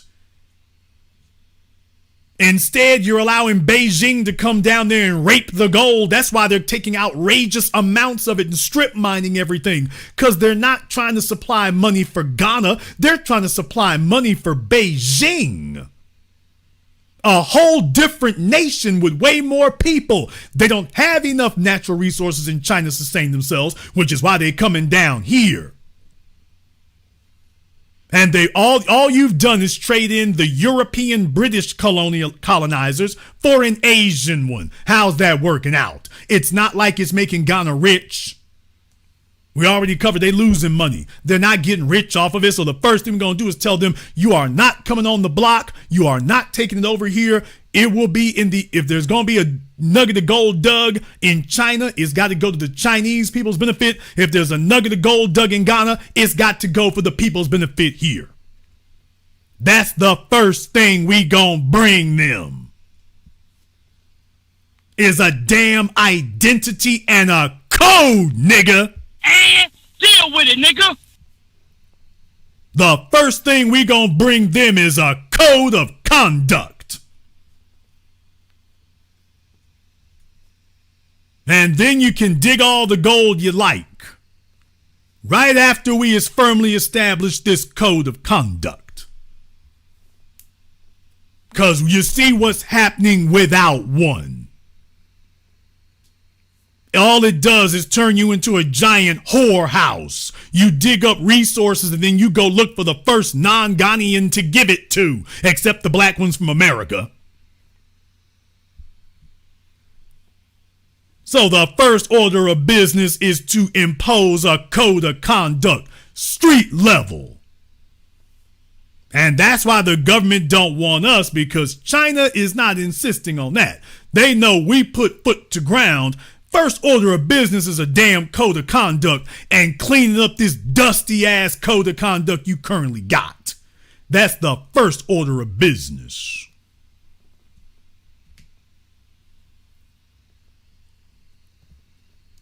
Let me go ahead and jump over here on Zoom right quick. All right, we got Elijah up here on Zoom. What's on your mind, Elijah? Hey, good evening, big brother Jason. B1 family. I got 2 questions for you. With your last statement about the Ghana, and I'm gonna get to brother Julius Malema right after this one. Why listen, I'm trying to figure this out. Why would we want anything from them? You don't have nothing to give and everything. Then when you made that joke, especially, these niggas are gonna take our women, I'm pretty sure a lot of Black Americans, huh? I'm not joking. Okay, I'm sorry about that. The white men offer them close to whiteness and good hair. So right. Yeah. So, but no, I'm not joking. No, I apologize. Them niggas don't mind whoring their women out to anybody except one of us roll up. What is the guys? The Akata? Okay, so the Asian can jump up. Take a look at them Somalians up there in Minnesota. Any white man is fine. Wait a minute, y'all. Niggas, wait, hold on. That fellow with his mouth shaped like a damn shovel, and yet he wants a white man, so I guess he figured that's going to improve the genes. I'm like, spoiler alert, my dude. Ain't gonna go the way you think it is, but go ahead. Yeah, no, I'm trying to make sense. Why would we want any of their stink, rotten, musty asses? Okay, I'm allergic to 2 things: shellfish and must. Okay, if one of them one of them sisters raise up their stink sisters raise up their arms, they should be charged with attempted murder. Okay, we don't need none of that stuff. And then what you was talking about, we'll teach them self-respect. The first thing, though, they got to comprehend self-respect. Well, brother, here's the thing is that we upgrade everything we touch here. So a lot of that awkwardness they got going on and just being this poor version of the original here. What they worried about is we're going to get that straightened out. Because, I mean, take a look at Akon. Ain't no females hanging out with Akon that got straightened out yet. It ain't happening. They get raggedier, but it don't get better. When they get with us, it improves. So we improve the landscape. You don't hate on somebody who's failing. You hate on somebody who's doing better than you. You don't hate on people who are doing worse than you. You hate on folk who are doing better than you. Yes, sir. Yes, sir. My second question, and I promise I'm gonna land my plane, brother. I hope to be wrong, but Julius Malema is gonna lose that appeal, and I'm gonna tell you why. On my end, after what you just showed with that nasty devil Afrikaner judge, and he got a huge force. Plus, he got them stink, musty, rotten South African brothers and sisters against him. There's no way in the world he's gonna win that appeal. And plus, a lot of us out here, because of the tethers that came before him and messed everything up, a lot of brothers and sisters are not gonna be stomping for him out here. Unfortunately, it's not his fault. Am I wrong? That's gonna be their decision to make. At the end of the day, they are going to choose where they are, and they're going to choose what happens to them. They have an opportunity to demonstrate something different and go in a different direction, so I'm not going to sign off on that particular prediction necessarily. What I'm going to say is that we're going to see what they're about. We're going to see what they are. Thank you very much for giving us a call tonight here. Let me see if I can get Xavier up here on Zoom for me here right quick. Let me see if I can get Xavier up here. All right, Xavier, what's on your mind? Yeah, how you doing, man? When you were talking about like what is it, that the Chinese and the Asians, they're bringing over their worst, you're not lying, because what a lot of people don't realize is like the ratio between males and females, the gap in there because of that one child policy over the years has pretty much, it's like there are over 5 million men in China that have absolutely no chance of getting married. So what they need to do, what the Chinese are trying to do, is they're trying to dump those populations into Africa right now, just so that they're not a problem in China. Because again, when you got a bunch of incels that don't know how to act, especially when they're young men and everything, it's like they cause revolution. So the thing that the CCP is trying to do is they're trying to keep these males from overthrowing the government, because again, China's unemployment rate, as well as like the economy has just been tanked out, especially after COVID. Everybody's pretty much they pulled their factories out. China can't feed themselves. So you have like about 5 million males that have no chance to get a wife. They're nothing more than a problem. So they're doing everything they can to dump them in Africa.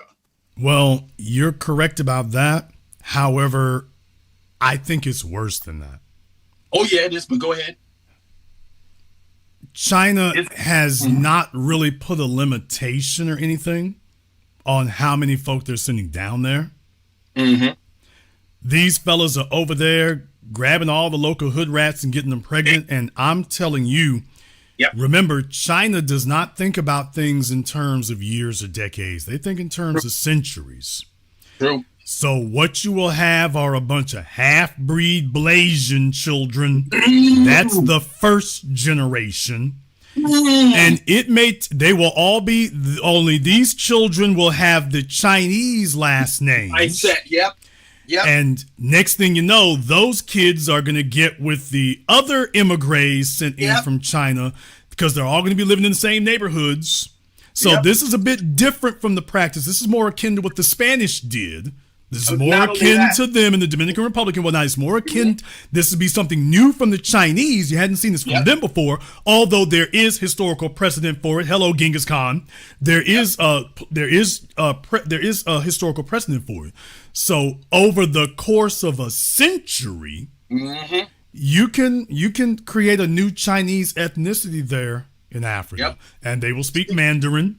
And by the time we get 4 generations out, they will be completely indistinguishable from the native Han or whichever one suits your fancy. And that's what I see occurring.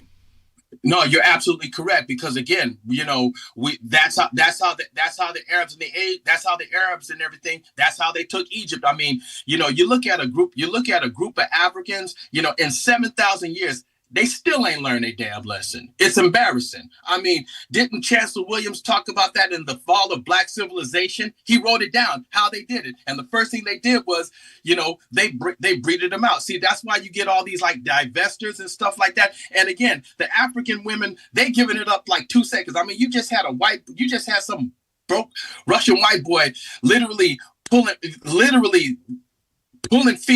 African females out of church and everything, and like he was just basically sexing everything up, and it was like, yo man, come on, seriously, that's embarrassing. So then you have all these African females pretty much saying, oh, my guy is Chinese, I'm going to go live in China. I'm like, oh my god. You thought the getting flued out was bad, baby. You think you going back to Beijing? Okay, spoiler alert, your ass gonna be right here in Zimbabwe.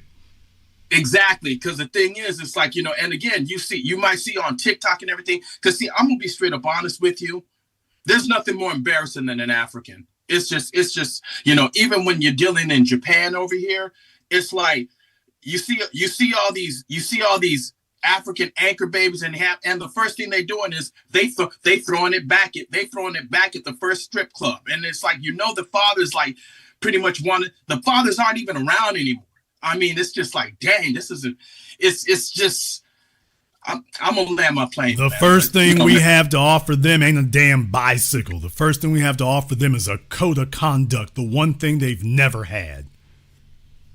If anybody discounts the value of that, the first thing we're going to offer them is a unified code of conduct. And anybody who ain't down with the damn code, off the block you go. No ifs, ands, or buts. You up out of here. Let's go ahead and see if we can get, I guess this is Wins, whatever it is here. Okay, Wins, turn your camera and microphone on for us here. I'll give you 5 seconds. You must have called in twice or something. 3 seconds. 1 second. Okay, you are removed. If you called in more than once, we'll give you a couple of moments there to see if you can get that straightened out. If you don't, we got to move on. We can't slow down here. So if you're having technical difficulties, this is the bad weekend to do it. Okay. Looks like they are running around the mulberry bush there. So All right, we got Morpheus up here on Zoom. What's on your mind, Morpheus?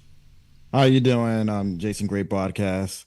Yeah, the reason why I called it, you made a good point with Ghana. I was originally going to call you about South Africa because going through your point, I remember watching a South African TV show, a dating show, and they had a guy. It was a whole bunch of girls, kind of like the pop balloon thing, but it was like on a grander scale. And there was a whole bunch of South African women. Every time there was a black man there, they said no, right? But any type of white man, it was yes, and it was big smiles. So when you're talking about there's this culture of that, it is. I mean, that right there, brother, has nothing to do with money. Mm-hmm. Understand something. You can be the richest damn black man that there is. You can't go on Irish The Bachelorette and all the Irish women to turn down all the white men and saying they want only the black ones. That wouldn't happen. I don't give a damn if you are richer than all of them. I don't give a damn what it is. These guys would be sitting there. He got a regular old job working, pushing a broom or something. The white women ain't going to respond like that. That they are, as a group, they are not going to respond that way as a group. You might find one with a fetish for it, but as a group, you're not going to get that kind of unified response like that. And it's not just South Africa; it's all of Africa. That, most of that stuff you see online of black men this, black men that, most of it, you look back, if you look up their IEPs or whatever, you'll see they're coming from Africa, if not Africa, the Caribbean. A lot of that nonsense. But going back to your point with Ghana, what the other caller said, he's right. The Chinese are dumping in Africa because, they have more men than women. But not only that, because given your point, China makes it a point to go look after their people. So they're trying to keep it like 100% employment rate, which they know it's very hard. So one of the ways they keep their people employed is by sending them off, so-called helping other countries. Like you see them in Jamaica building roads and stuff like that. And also when China goes over there, you have to hire their people. They will not hire your people, no matter. Yeah, I mean they bring what they do is they send their state-owned companies over there because everything's state-owned, and you're just making a deal with the state-owned company. They don't want nothing from you except for you to get the hell out the way and let them build this Belt and Road Initiative. That's all they want you to do. If they've chosen you, it's because you've got resources. They're not choosing places at random, bro. They're choosing specific places for specific reasons. They're not showing up wondering what you got. They already know what you got, and that's why they're showing up. So anything that they're offering you is just an opening offering to get you to lower your guard. And the problem is these folk know it. That's what I was saying. Over there in Jamaica, the Chinese doing their thing, the white folk on the damn beach, and the native Jamaicans can't even set up a damn cart on their own beaches. Now, that right there is the kind of thing that we're talking about. That right there. Not black people in a white nation. We're talking about black folk in a black nation from the bottom to the top, went through slavery and every damn thing else, and this is what they took out of it. Yep. When I was looking at it, and I noticed that a lot of other black groups besides us are just, unfortunately, ready to kiss white butt. And I kept thinking to myself, what makes us different than them? And you know what it is? It's the fact that we have a concept called cooning. There's no concept like that in Africa. There's no concept that in the Caribbean. Yeah, there is no concept of cooning, race trader or anything like that. There's no concept of that. Right. And that keeps us on code. And it's one of the reasons why we're the richest black people. And going back to what you said earlier, is when China, and this is true because I'm a history person too, China and Russia, the first thing they did was get rid of their coons. And they were like, you know what? And they got rid of their tribalism. And, people always say, oh, black Americans don't have culture. Well, one of the cultures, we don't like cooning. Another thing is that we are connected. We know, even if we might have a little disagreement, but we know that we come together against white supremacy. We know that. And we had the foolish mistake thinking that other black people have the same mentality. And unfortunately, they don't. Yeah, China's not really the place. You hear about these white men going overseas to Asia. You don't hear them really talking about knocking nothing down in China. They talk about Thailand. They talk about Japan, South Korea. But you notice there's not a whole lot of stories about the passport bros and the sex tourism thing. And, oh, they love white men in China. You notice that? Not a whole lot of stories like that over there. Not a lot of them. Oh, I'm sorry, because the state is watching everybody. So it's kind of hard to be a little Asian bedwench over there. It's difficult. Now, I do follow China. There is a little bit of white worship over there, but you're right because the men will castrate them. I've seen it where the men will go up to white dudes like, "Get out of here!" They call them. I forgot the name of it, but it basically translates to "white loser." Right. There's some of that going on over there, but the problem is what I'm saying is that's on an individual basis. This isn't something that goes all. This ain't going up to Xi Jinping. This is not like going up the ladder to the top where they're like, oh, well, let them do their thing. It's no. That's not the case. No, it is not. You're right. It's not like Thailand. You got some chick who got a VPN who done got around the damn censors and filters over there, and she's watching American Instagram. Now she wants a zaddy. But there's always going to be one or two of them. But by and large, it's like, no, it's not really popping off like that. It really, really isn't. Yeah. And back to the point with Ghana and the Chinese, I mean, the Chinese going everywhere, but one of the power plays that China's doing is trying to have the materials, or what do they call that? What do they call those materials? Rare earth materials. So they're trying to collect as much as possible to become the superpower, try to checkmate America with that. So that's another the problem with rare earth materials is they call them rare earth materials. They're really not. It's just an amalgamation of them. America was the world's epicenter of rare earth materials until, for environmental regulation reasons, we stopped doing it. China stepped into doing it and just went whole hog into it. So it's not that America doesn't have it. America does. It's just the rare earths are dirty to get out. It makes a lot of pollution, and China just basically dismissed it and said, screw all that. If this puts us in the lead, we're going to go ahead and do that and take the consequences later. So congratulations, you got rid of your internal combustion engine cars. Now you're going to pollute everything with your search for rare earth minerals. So there's something to be said for that either which way, and I've got thoughts about that too. But what I will say is that everything they're doing is for their people's benefit. Everything they're doing is for China's benefit. They're not trying to get white acceptance. They're not trying to get white approval. They're not trying to go on damn American bandstand. They have set up their own cultural dynamic, and they are feeding and fueling that. You don't have that in Africa. Yeah, you're right. I saw another thing. They're trying to ban, believe it or not, K-pop from coming into China because they didn't want them to look up to Koreans more than their own.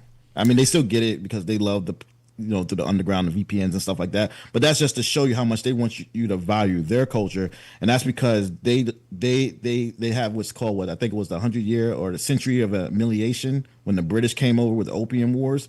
They're still butthurt about that, and they don't want that to happen again. Yeah, look, and censorship only works to a certain extent because forbidden fruit is a real thing.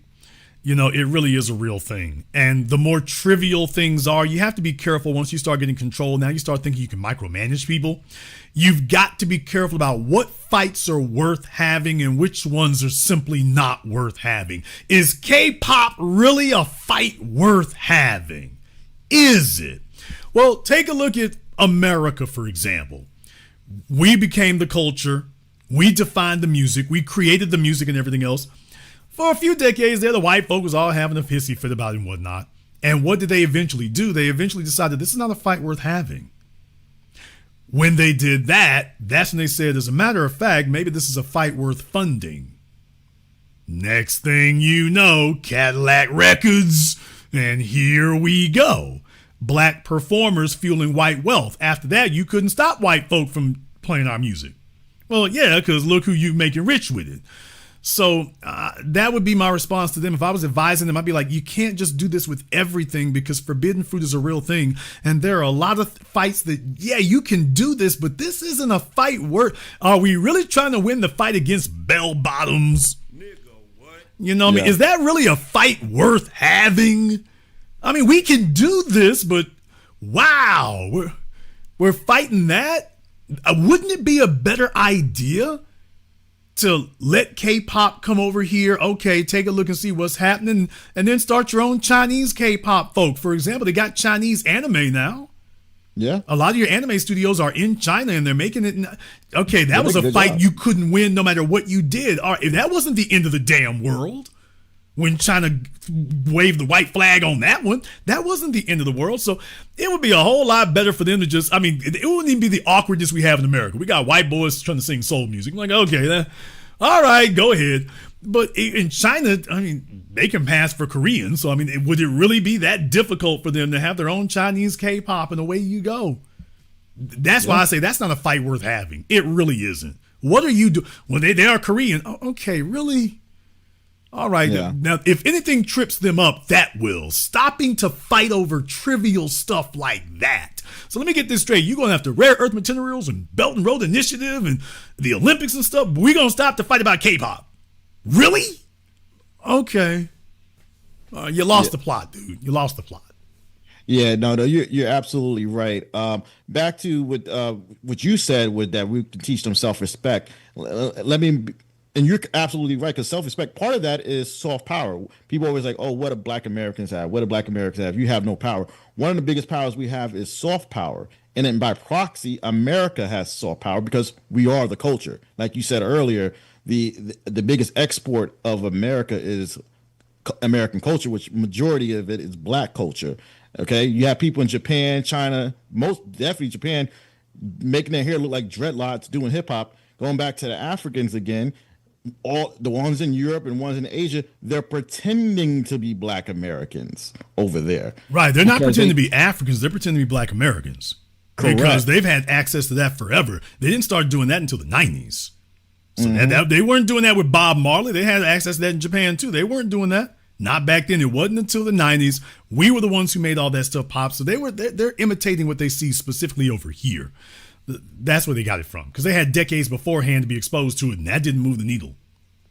And you know, and just in case, I'm just talking to the people right now. If you ever say that to an African and they try to dismiss it, if that's not true, that our fashion and culture is not universal, how come when they dress up like that their parents call them, why are you dressing up like the Akata? Well, here's the thing, brother. You're never going to be a dominant culture if you are not first and foremost proud of the culture and that people see that's what it is. You can't cosplay at it. You can't pretend about it. People can't check your temperature and test you and then you fold. You can't do that. When they come and check your temperature and test you about your adherence to the culture, it can't be first white man through the door, I'm on him. Okay, at that point right now, at that point, your culture becomes worthless. White society did not like Malcolm X, but they respected him. Let me say it again to the continent. They did not like Malcolm X. No, they didn't, but they respected him. Because they knew what he was about. He stood on it. He believed in it. He lived by it. And because of his unshakable principle to it, that was what made other people gravitate to it. When you tested Malcolm's gangster, it was intact. It was whole. All day, every day. Total integrity. That's what the continent is missing. The Asians have come over there to test you. And they don't see Ghanaians. They just see a bunch of weird little tribes running around over here. But they do not see a unified nation with a code of conduct. China is coming down there with a damn code of conduct. A big one. Right. One last thing, and I'll let you go. I was on TikTok and I saw an FBA individual going back and forth with this African person, but he said something that's very good. If the African try to be slick and say what makes foundational Black Americans great, right? And he said we're great because we're on our own land. And you guys would be great if you stayed on your own land and made it better. And that's facts. All these Nigerians like to brag about how many degrees they are. They're not going back to Nigeria to make it better. They're not going over there to teach and how to make the Nigerians, free education and stuff like that. You don't see that. Yeah, you can't preach the greatness of Nigeria sitting in Cleveland. You can't preach the greatness of Somalia sitting in Minnesota. If it was so damn great, nigga, you'd be in Somalia. It's okay. It ain't popping. It ain't going. And you ain't trying to figure out how to get back there. That's what's going on. So it is the lack of damn conduct. But once again, Ilhan Omar can have all these damn seats. Your coming over here isn't helping them, because the first thing y'all do when you come over here is say, where the white men at? And all that says to us is, oh, that's the reason you left Somalia. Well, no white men. Okay, well, we're looking for a zaddy. Okay, well, so you are elevated sex tourists. Oh, that's gonna hurt a lot of feelings. But I mean, this sounds about right though. You're basically elevated, sophisticated sex tourists. You're not even trying to build a community, as it were, because how can it be a Somalian community if a white man can come up here and all of y'all gonna drop what you're doing and compete to be with him? That tells us your code of conduct is broken, is shoddy. So the first thing we can offer you is a code of conduct. I'll let you have the last word. Yeah, absolutely. Once again, I just want to shout out to the FBA community, especially the women. We go back and forth with our women, but they ain't bed winching like that, to be honest. They're not. And, I heard somebody say this, you could tell a lot about a people by their women. Yeah, they can be a little bit loud, a little whatever, but they're not bed winching like that. And when push come to shove, they're with us. I mean, brother, that was the whole point of us doing the delineation thing, was because we started checking folks' last names. We started checking for funny style comments, and what we noticed was, hey, we see a pattern forming. The pattern forming is not that they're black females. The pattern forming is these last names, or in many cases, these first and last names. Couldn't help but notice, hey, these last names here go with all these other places here. So now that was when the wake-up call came. It's, wait a minute, this is a Caribbean last name, Latino last name, Asian last name, African last name. We couldn't help but the worst offenders saying the most outrageous stuff. It's like, yeah, I see your face, but wow, what you're saying over here is just real off code. And when we started making that distinction, it's like, oh, wait a minute. Oh, they not like us. Oh, you're not like us at all. It's like, oh, okay. That was when the thing became clear to everybody that, yeah, y'all different.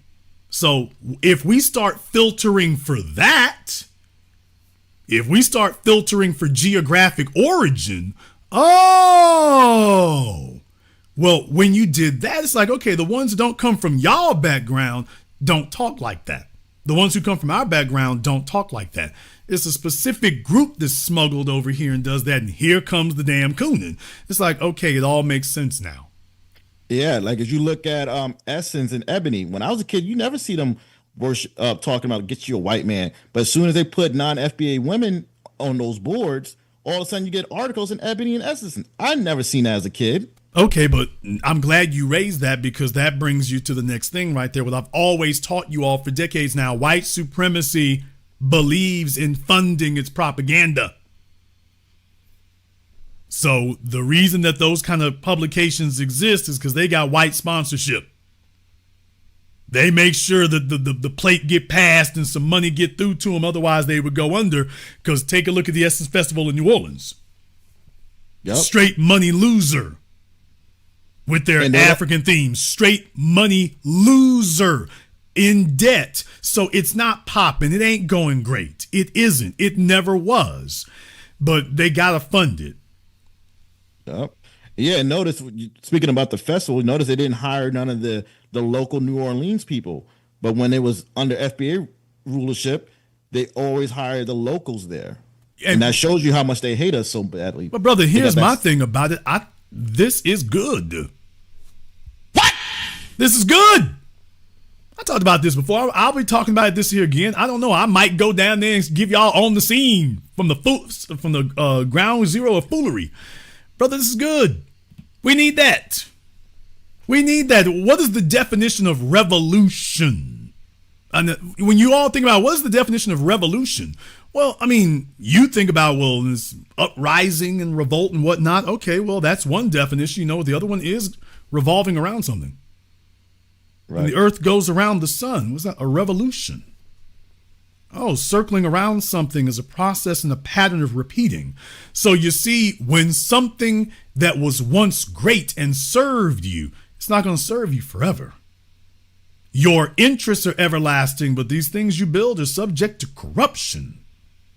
So you see, it does good for you to reset yourself. There's the benefit of new generations. I'm not going to say death, but it serves a purpose, because you see, when you've lived a bunch of years, you get used to the way you do things because you know why you're doing what you're doing. But what if you've latched onto some bad habits, bad patterns? Well, you might know why you're doing it, but that doesn't mean that it's the right thing to be doing or that it's best or optimal. When you have a new generation that comes up, the revolution, if you will, when the new generation comes up, they're not emotionally attached to your experiences, your defects, your deficiencies that led you to do all the things you're doing, both good and bad. So what they end up doing is testing everything all over again. They're a new person with new experiences, so they're walking into all these things clean.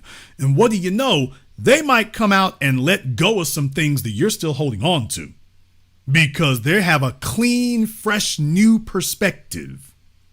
So it might not be in our best interest, and it might even be necessary or even desirable for us to hold on to what you're doing. I said all that to say the Essence Festival probably needs to go away.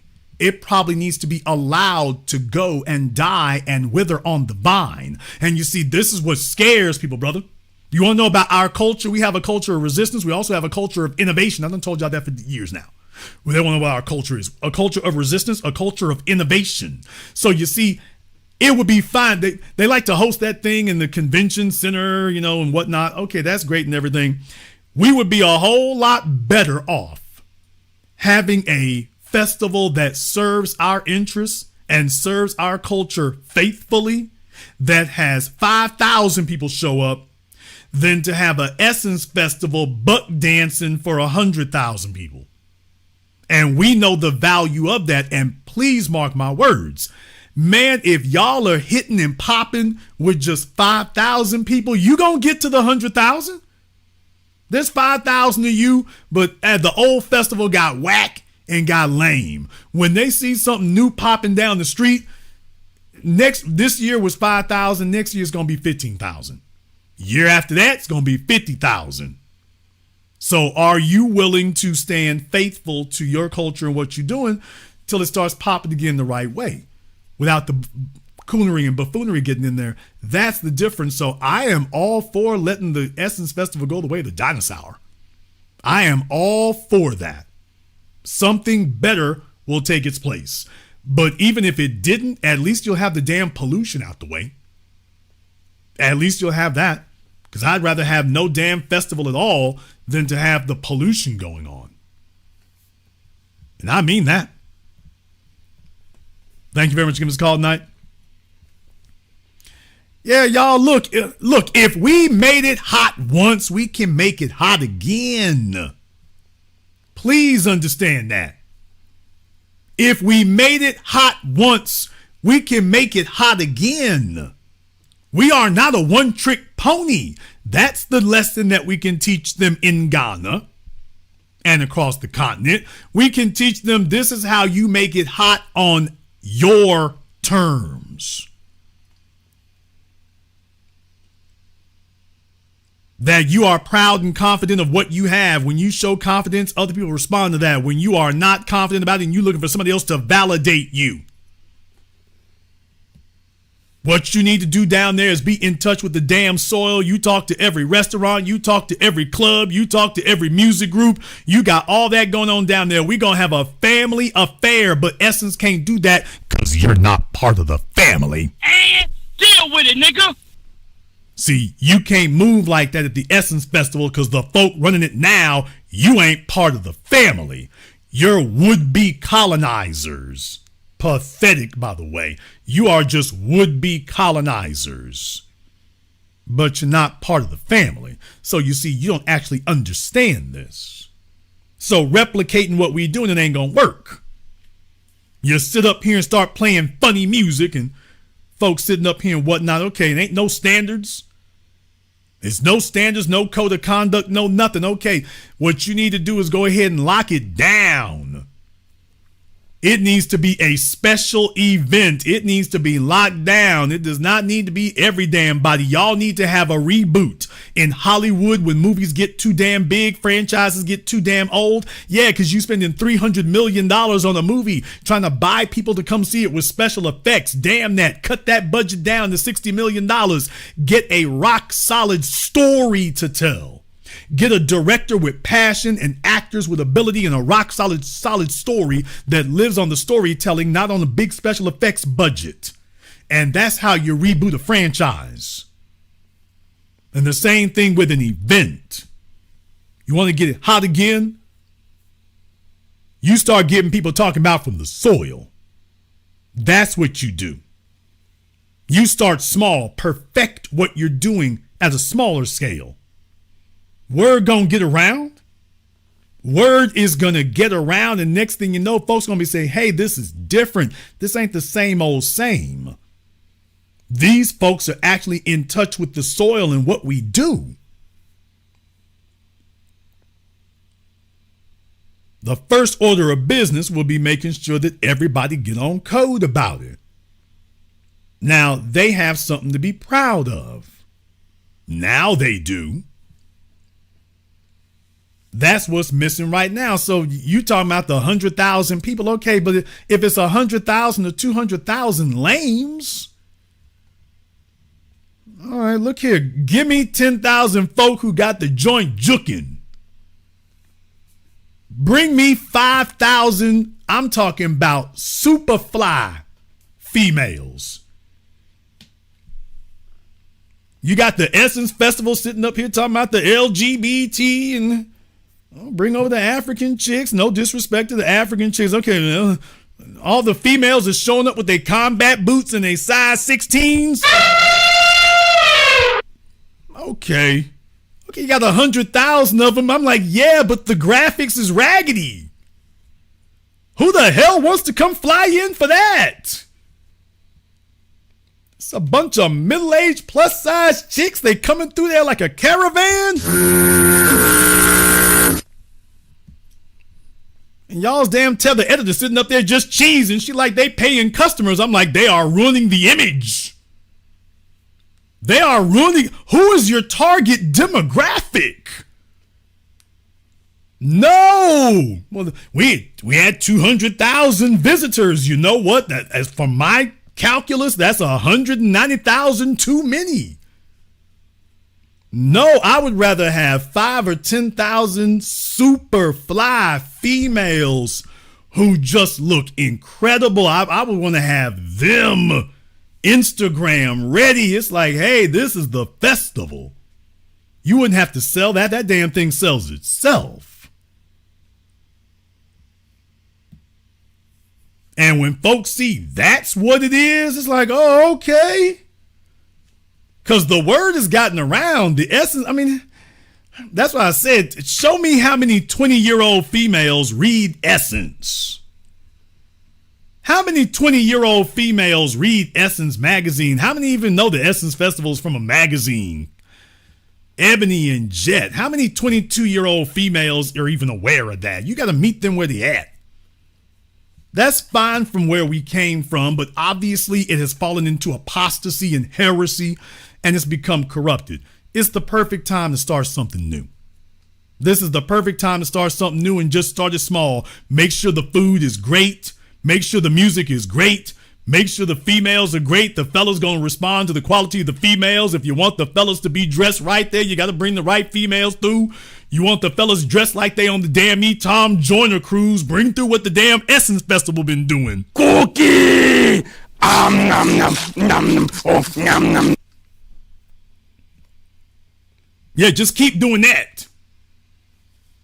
The Essence Festival looked like the damn Tom Joyner cruise. I was waiting for Sinbad to come out and start making jokes. I'm like, okay, all right.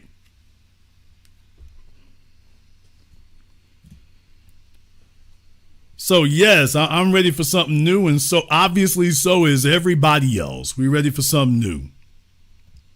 And we should be. And that's the example we're going to set for folks here, is that it's time to be on code. It's time to be on code, and that's what the continent is missing. This has been a base betrayal of Julius Malema. It has been a base betrayal. They are not worthy of him. They don't deserve him. And if they keep this up, they won't have him. And it's a sad reminder that they're once again helping the world to recall how they got in this mess to begin with. This is how it happened, right here.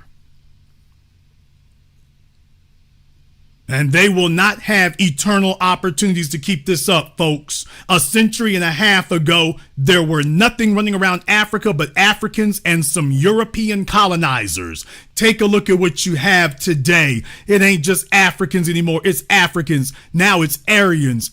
Now it's Arabs. I guess I can say Aryans. Arabs, Europeans, Asians, Russians, Latinos, Spanish, French. It's not just the European colonizers and Indians from East India. It's not just the European colonizers anymore. Do you realize how much larger the threat is now? You used to have just one set of colonizers and it was small. In the industrialized world today, you can have 1,000 people sitting on your soil within hours.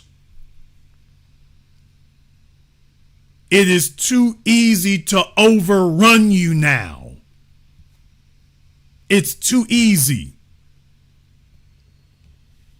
And that is the real betrayal going on. So until they get this straightened out, no, we got to protect ourselves against it. Because based on their treatment of a solid individual like Julius Malema, they have embraced their fate. And if they keep this up, they're going to end up having it.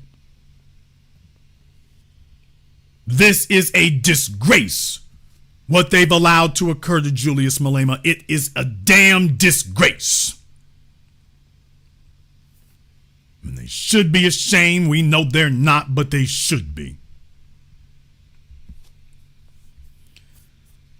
We're going to go ahead and wrap things up here tonight. Let me thank my folks here who contribute to support tonight's program on PayPal, Super Chat, Venmo. Shout out to Logic Before Emotion. Thank you very much for your support here tonight. We appreciate that. We had a bunch of people in here. Free Melanin Woman, Referee Mouse, Keandra, my man, Mr. Richburg.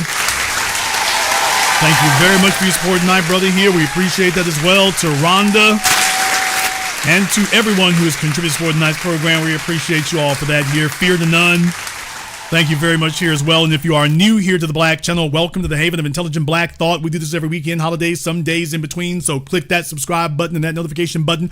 Join us each and every time that we are here. And by the way, before I end the program here tonight, I want you all to understand that not one word, not one syllable, not one single letter of what I stated here tonight has been thrown in any form of animosity or hate whatsoever. What you had tonight here is some teaching moments and some tough love in this regard. In the words of our immortal ancestor, Dr. John Henry Clark, this is not an invasion for the purposes of dominating anything. This is to tell you, get your house in order. You have allowed every damn colonizer in here and you have gleefully smiled to hold the door open for them while blocking us out. We are saying this tonight to remind you that it is past time for you to get your house in order.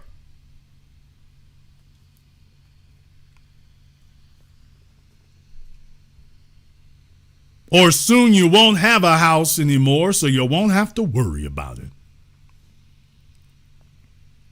This concludes this broadcast of the Black Channel. I am your host, your brother, your humble servant, the Black Authority. And until next time, my brothers and my sisters from around the world, remember, black is the future, and the future is uncompromising.